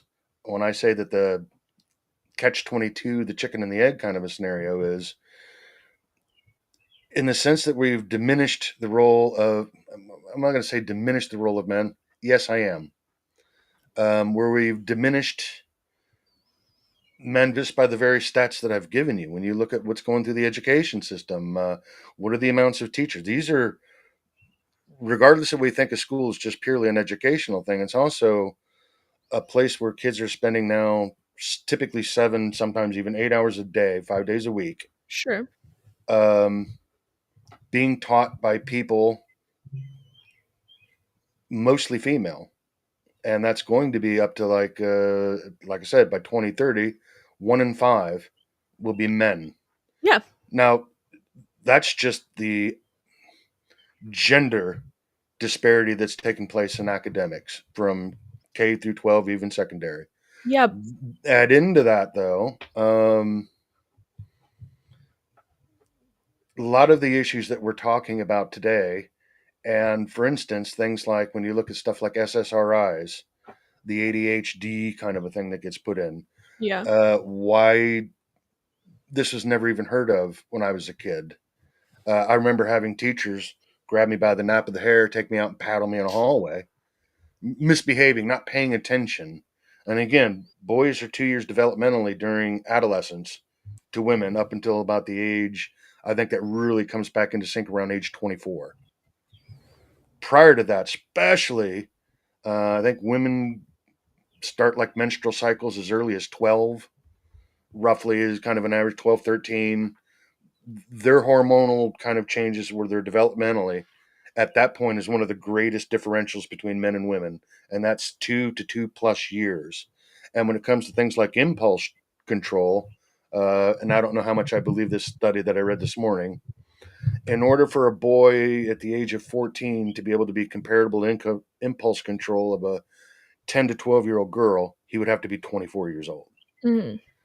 That seems extreme to me. Now, the 2+ years I can kind of see developmentally. That's why I said men should maybe be held back a year before they start school t- to be more on the level playing field academically with women. Also, for things like impulse control, better able to control themselves, everything kind of across the board. Sure. Um, what happens when we have women that are predominantly the ones that are 8 hours a day, young boys kind of growing up into the kind of a scenario? You can kind of see where I'm going with this. Women have a greater influence over young men than they ever have ever in societal history. Yeah, but I don't think the failure of men today is the fault of women. I think it's the fault of men. Dads aren't involved in life. They aren't helping these kids navigate. They aren't taking on mentorship roles.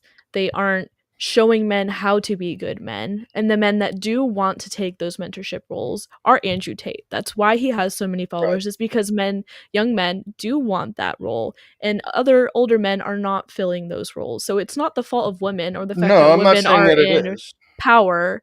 And it's not that the mother is gone either. It's the fact that the dad is gone. Well, now we can let's examine that one when we actually look at the court records because I happen to have it pulled up from Fine Law because I've watched a bunch of studies that basically said, or anecdotal stuff saying, the whole kind of concept of women making out better during divorce courts as being a myth. That's just a bunch of bullshit. That is changing. They are changing the laws now because our society has gone from that kind of traditional gender role of the male breadwinner, the female caretaker. Now it's both are breadwinners, both are caretakers. So laws are changing. I will give it that. No doubt about it. I see a lot of evidence for it. But when I looked actually up find law, and when it comes to things like children that are like under the age of 2 to 4, it's almost exclusively given the rights to the mother, Yeah. unless she's done something like she's going to go in prison overdosing, some major critical fall that the child can't be kept in the mother's care. Yeah. Mom's got a major malfunction. But generally speaking, when it comes down to things like for men typically have to go to court. The default is to place the children with the mother. And I understand why it was set up that way, again, because we went through most of our history as traditional gender roles, which don't exist anymore. Well, Uh-huh. I'm not saying they don't exist anymore. They They're exist not as much common. less. Yeah. Right. I think traditional marriage is down to like 34% or something. It's abysmal. Um, and as a consequence of that, men, in many cases, aren't the efforts that they have to do to be part of their children's lives. Um, it becomes a little bit more complicated. I think the courts need to catch up with that. And I think that they are. Some states are much better at it than others. And I think you could probably see anecdotal, even statistical state data that will kind of bear that out. Um, Yeah.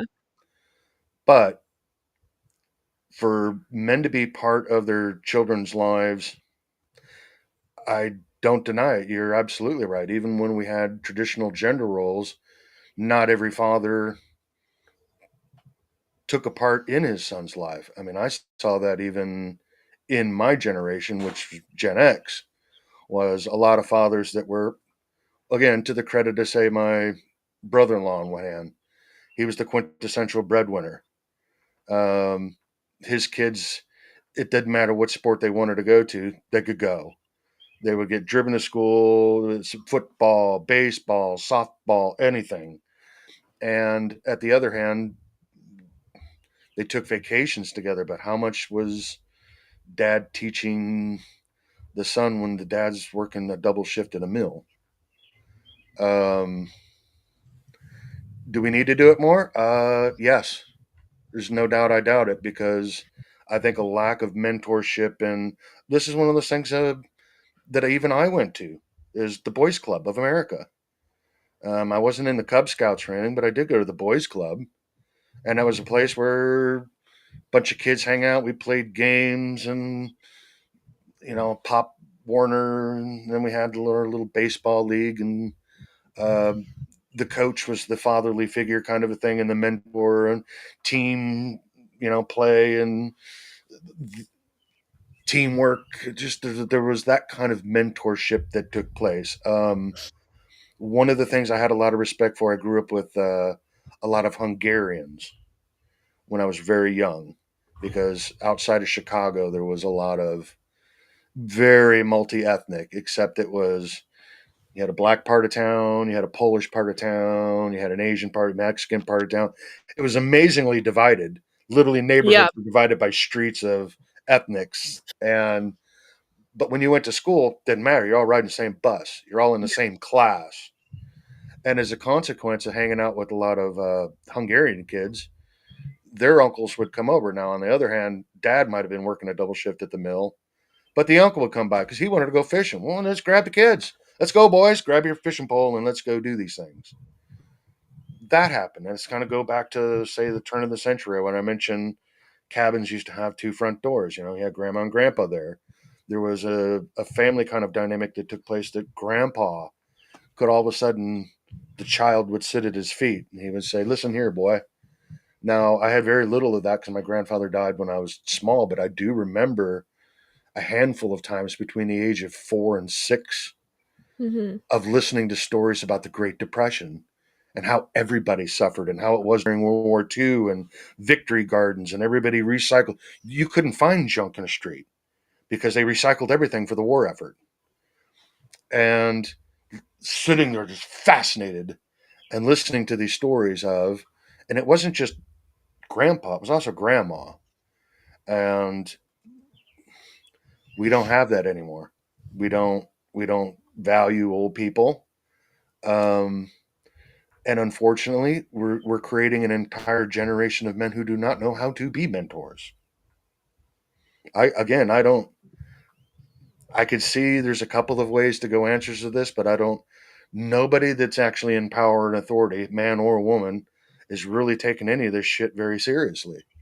You know, I'm glad you brought this entire subject up because I think we're getting to crisis levels.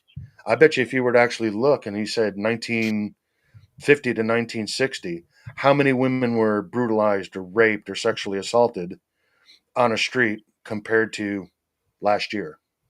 I bet you that number last year was far higher per capita. Hmm. And I asked myself, why? Is it the breakdown of the traditional family?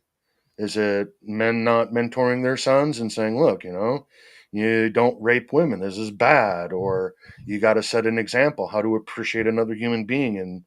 And now we've digitized everything. We're separating by politics. We're becoming more tribal. We're going digital. Everything's online. There's no accountability. I can flip you off and tell you to go to hell. You and I'll never meet in person. What's the consequence for it? Push a button, it's all gone. Who gives Hmm. a shit? And if there's no consequence to it, then you got no stake. You don't care. There's no cost to you, and it's a problem.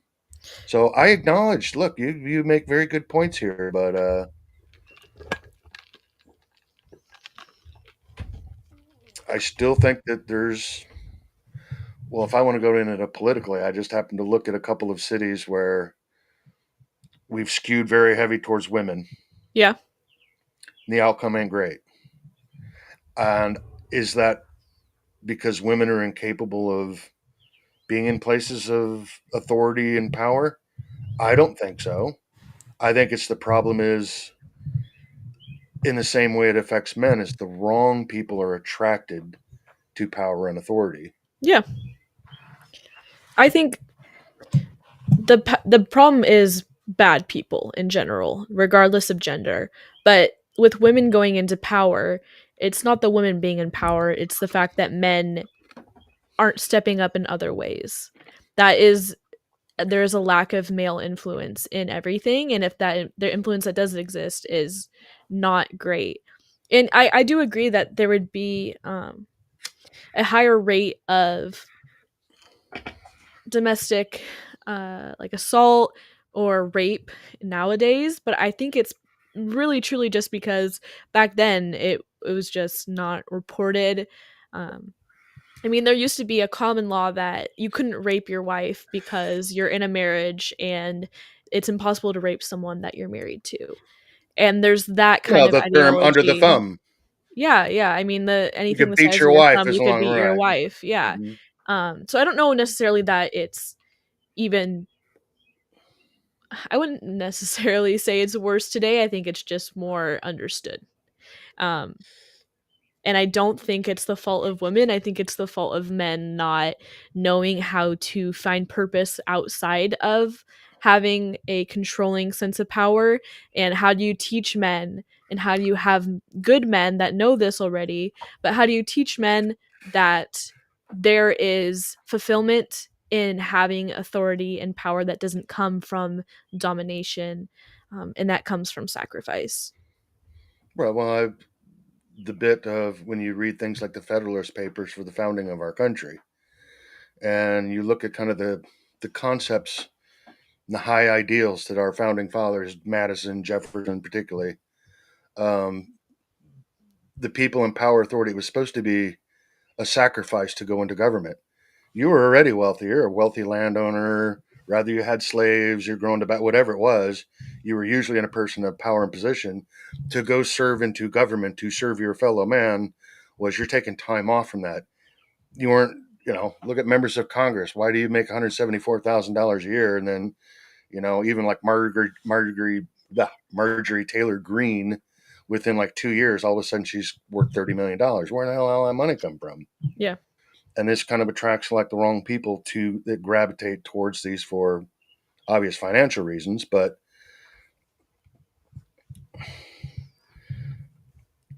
let me ask you this: Yeah. knowing what you know of like Jordan Peterson, and I've certainly had some real issues with that guy lately, but Yeah. when I look back, particularly at his older stuff when he was still teaching classes, and I've watched some of that stuff, and it's like a different guy in a lot of ways.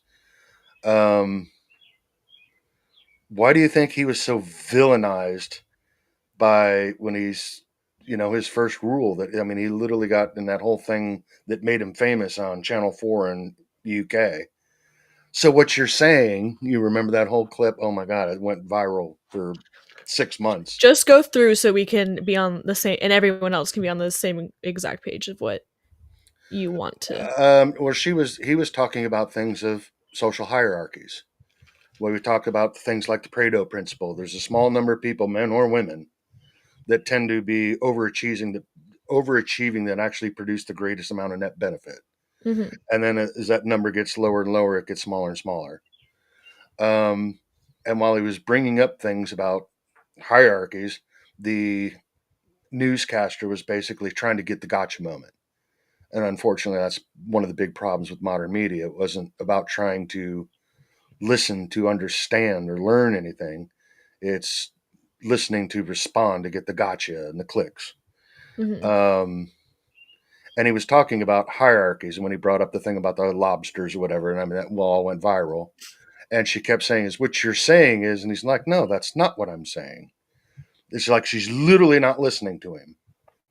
And when you looked at the first rule of it, I guess it's 12 rules or whatever it is. I haven't read the book. I've read the Cliff Notes. And the very first rule is clean your room.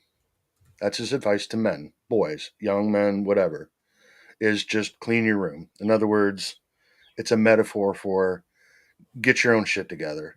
Start dressing nice, exercise a little bit, put pride in your work, um, do the basic steps, what I would consider the classic, typical, which you were supposed to do as a man. Try to be a decent human being. First, you got to make sure that you are a decent human being before you can go out and join a thing in college and start protesting about how to fix the world when you can't even fix yourself. Yeah. So, of course, where do you start from? Yourself. And he just literally went viral for like 2-3 years over the concept of trying to help men out, saying, get your shit together, do these rules. You got to improve yourself in order for you to be a positive net benefit to society. You have to first be able to deal with these things on your own. Yeah. And he got vilified for it. So I'm using that as an example to you why I'm asking you that question is when you look at some of these people who have tried to offer any kind of mentorship, write a book or give a speech, and then we look at how society treated and responded to that. What do you think most other men are going to do that might want to write one of those books? Like, good God, I don't want to get in that maelstrom of bullshit. Do I want to subject myself to the media hatred and cancel culture and everything that's just exploding over that? Do I really want to put myself through that? Sorry, I don't know if you can hear the dogs going absolutely crazy in the background. But I think it really comes down to it's a historical and undoubtable okay, wow. I'm not gonna. UPS? Yeah, I don't know. Can you hear me over them Oh, though? yeah. Okay. Well, it's fine. We're I- keeping it real, man. Okay. very real. The dogs are acting up, but it's doing the right thing has never been praised or rewarded or really acknowledged, and it shouldn't be about public affirmation. If the public likes what you're doing, you're probably not doing the right thing. Um, and I understand that that can be scary, and you're putting a lot of risk in that, but what I think that embodies what it means to be a man from my perspective as a woman is taking on that challenge anyway, being the person that stands out and takes accountability for their own actions and then works towards something better and taking a couple people along with them and building this circle of mentorship is worth any potential backlash you could get. That's what it means to be a man, is stand out and To make a sacrifice. stake and sacrifice any potential fame or wealth to just do what is right. And I mean, you look at it, and Jordan Peterson, he's wildly famous still. He gets criticism left and right for sure, and he's villainized, and I mean, he says some wild stuff that maybe Yeah. deserves a little bit of criticism, but he's still like he is successful. So you can't really look at who's getting criticism the Well, most this was even before, that. though, before he and Sure. some of those instances are what made him famous was Yeah. the amount of pushback he got for simply writing a book telling the men to get shit together.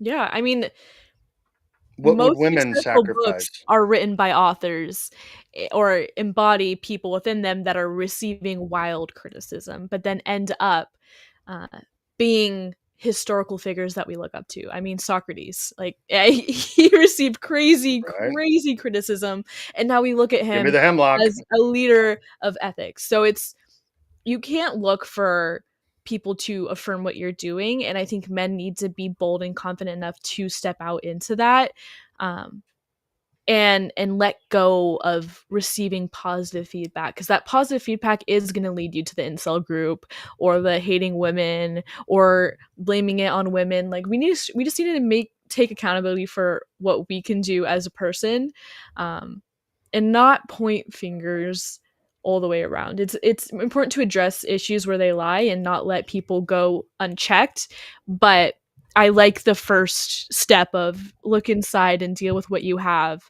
before going out and trying to fix the world. You can't fix a broken heart with a broken mind kind of thing. Well, in that same turn, what sacrifice do you think women should offer up in order to help further that?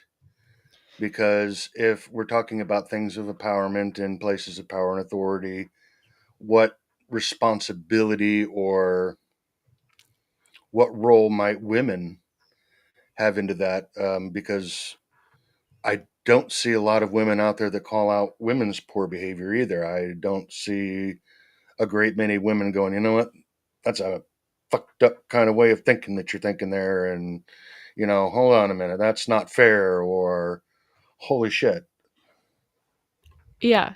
I think the woman sacrifice comes from not holding what happened to you or what someone else had gone let someone else close to you had gone through on the entirety of the male gender, because even though you can have this unconscious of, oh, not every man is like this and this happened to me and it sucked, but I don't actually hold against people, I think it's hard to recognize what you do carry over from that, and recognizing that you are not the reason for your own abuse or your own victimization, but you can overcome that by showing compassion to the people that you think don't deserve it. I think that's the kind of beauty of being a woman, is having this natural maternal and nurturing instinct.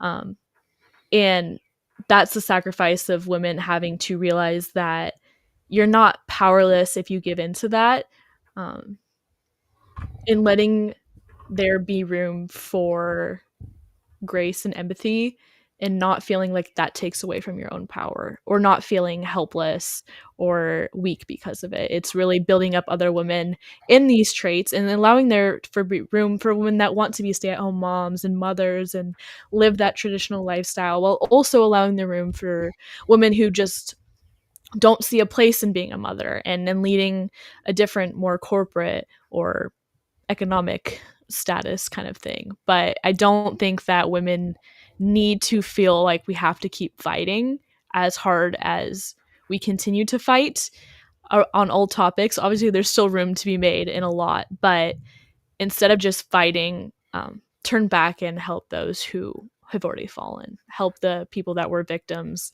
um, and kind of work from the bottom up instead of trying to attack it from the top. Right. Well, and you say, a lot of things of some of these seem prevalent, maybe just because of the advent that everything's online now makes things that might have been hidden just more obvious now. It's not necessarily that the numbers went up, Yeah. it's just that because everybody's got a camera. Yeah. However, one thing that I cannot get around, and this is just an anecdotal fact from my own perspective that I've seen, I see very few women that are maternal anymore. I don't see the loving, mothery, nurturing aspects of women. When I see women anymore, I see long haired men. Yeah, I think it is because women don't feel safe. And it kind of dives back into this dynamic of when you have men as protectors and as sacrificers, then it creates an environment of safety, and that brings out the natural instincts of a woman. When you're constantly feeling like you have to play the role of a man, then you don't really have the opportunity to play the role of a woman. Um, Yeah, and and I should sure, take that back. I should take that back. That's actually not 100% correct. It's actually even part of the reason why I live in rural Tennessee. One, while I'm not a religious person myself, I prefer and choose to live amongst people who are generally more Christian, um, maybe share my same thoughts and ideas, kind of processes or views of society or what is gender roles, these types of things. yeah, Um, Especially also amongst like I live amongst the Amish or Mennonite in this case. I do see more traditional feminine matriarchal type nurturing maternal. I see that a lot more here as opposed to like when I lived in Florida. Now Florida again, much more diverse state, hmm, and it seemed like anywhere that I've ever lived that ended up becoming more diverse. And it doesn't. It's not necessarily about genders, races, or anything like that. It was more of diverse, where like Florida is like the one state that you can go that you'd be lucky to find anybody who's a native Floridian because yeah, everybody's from somewhere else. yeah, Nobody has any roots in a community, and as a consequence of that, in the same way that we have our digital avatars and people don't have accountability for it, if you don't have any roots to your community, then you got nothing at stake. Now, if I go to my neighbor or something and I lie or I cheat him out of something or whatever, that's it. I'm toast. Your yeah, reputation's ruined for miles around here. I mean, the grapevine spreads everywhere. And that's kind of a weird social check. yes, Uh, don't fuck up, because you got one chance at this. And once your reputation's tarnished, that's it. And this is one of those things I was talking about, the paleo conservative kind of mindset of it's not all about the individual. We have to recognize that we do live together as a society. I have to be somewhat concerned for you and your father and mother and sister and even your dogs or my cousins, my neighbor, all of these people. There is some level of meaning to them as we're sharing kind of the same social construct here, whatever this may be, good and bad. Um, and in the past, they might call it duty. yes, In the yeah, same way that you would get in, the reason you went into politics, you did it because out of a sense of duty of I'm going to go put my 2 to 6 years in. I did my government stint. Then you get out and go back to your life of whatever it was. Not the way it is now. And again, then there's another problem when I say with the financialization, the hyper financialization of everything yeah, that attracts literally the sociopaths, the psychopaths, the worst kind of people get attracted to power and authority. yes. I For my senior project in college, we had to do a huge research paper, and it was on economic mobility. And we were addressing the fact that children are not doing better than their parents, especially in areas of poverty. Um, and obviously, coming from GCU, it's a Christian background, and we're encouraged to bring in that perspective and kind of look towards this law within the Bible called the Year of Jubilee, which is all Mm-hmm. about giving back, kind of having this set span of time where you hit this like 7 year mark, you flesh everything back out, you give land to the original owners, you feed the poor, you feed your workers, you provide for anyone who needs Yeah, it. it's actually an economic term even used in economists in the United States, economic jubilee. Yeah, and it's hard because people will automatically assume that promoting a lifestyle like that leads to socialism or communism, but when you really take the root of what it is, it's society driven, camaraderie and Right. sacrifice. It's not top bottom, it's bottom top. And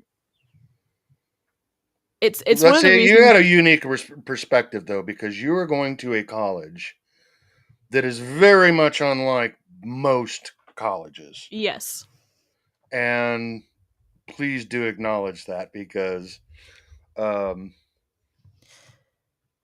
I wish that would probably be a regular thing at every college. Some kind of a recognition of, well, kind of what you're getting at, kind of is that the kind of a sense of duty of your fellow man, you're part of a collective.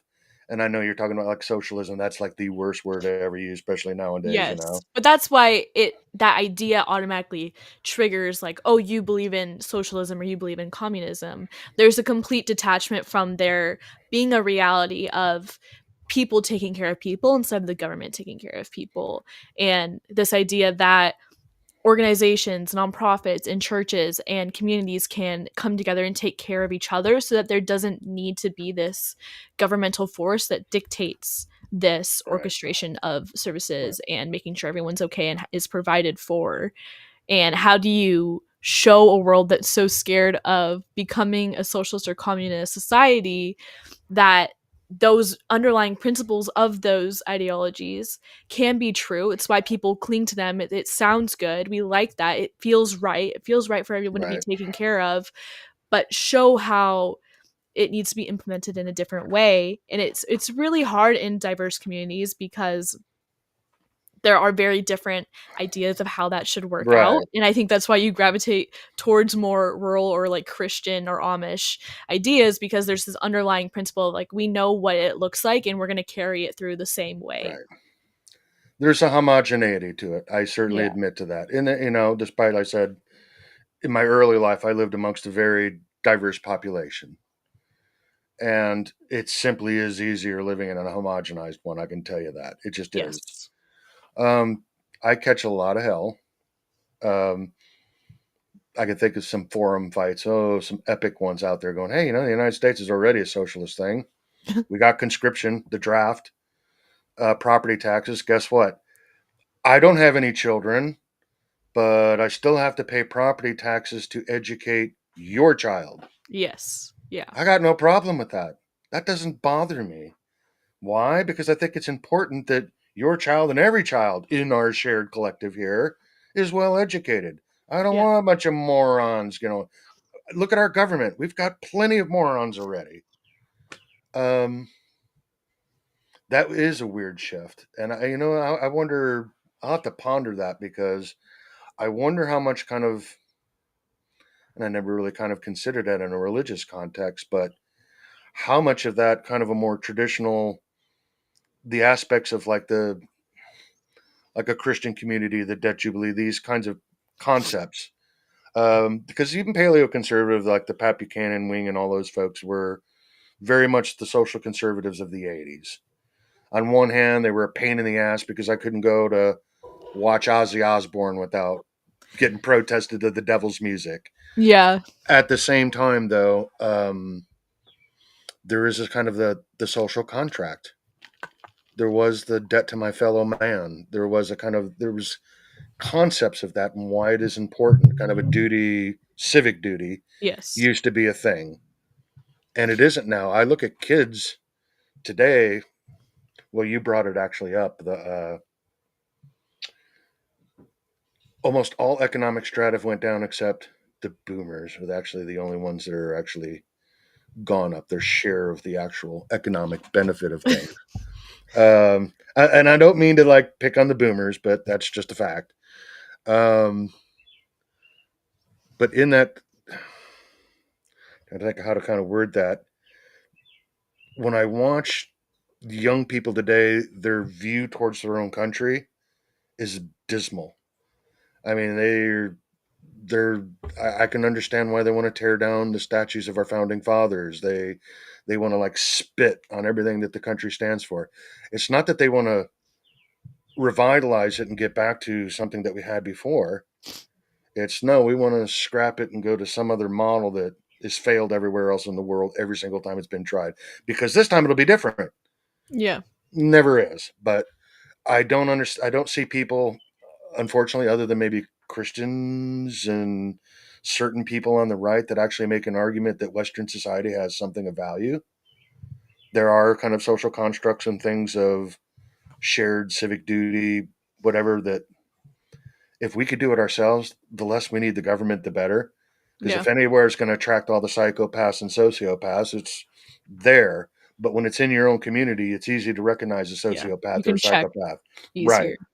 And you kind of weed that out of your more localized system. So you gave me a lot of food for thought. Not gonna lie, this is a much longer podcast than I expected.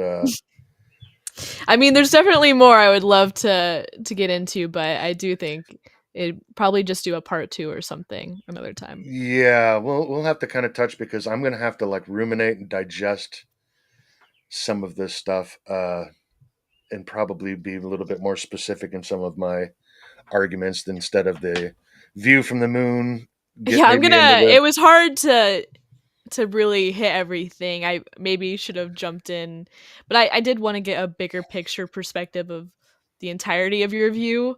Um, and now it's just kind of going through one by one to kind of Oh, typical piece man the pig. I'm the toxic male of these Yep, days by society. Yeah, yep, I'm everything that's wrong with the world. I got broad shoulders. Lay it on me, man. perfect. Yeah, I'll come fighting. No, but sincerely, I am actually quite grateful because there's again, when I heard that statistic in 2016 that the youth are not only doing worse than their parents, but the rate at which that is going is nosediving bad. I see it as a crisis of men, mostly because everything that I see out there in the YouTube sphere or whatever, new media, if you will, Yeah, it's almost entirely focused on women. Well, as far as old legacy media, the CNN, MSNBC, Fox, all that. When I go to kind of YouTube, then like I said, when you pull up TED Talks and various things like lectures and even discussions like your Joe Rogans or something, there's an acknowledgement that there's a problem with men. And if nothing else, I think one thing we figured out there's a lot of reasons it's going in the wrong direction. Don't know entirely how to fix it. Maybe that's what we'll do. The next one we'll have a part two to this kind of conversation of, hey, I found out 5 ways we can fix it. see, mine's gonna be one, but that's just my religious One. background. I mean, there's a reason I believe what I believe, and I've seen the actual implications of it, and I've seen where it's gone wrong. So, I think it'd be a great conversation to have, and I'm excited for part 2. Right. It's easy for everybody to bitch about everything wrong in the world, but trying to actually fix things or coming up with an idea, well, how do we get from here to there with as least damage as possible? Seriously, yeah. I don't know. But anyway, thank you very much. It was a wonderful conversation. I thank Thank everybody you. for stopping by. Be sure to buy us a coffee. Be sure to stop by and like and subscribe. And I will catch you next time. Take care, everybody.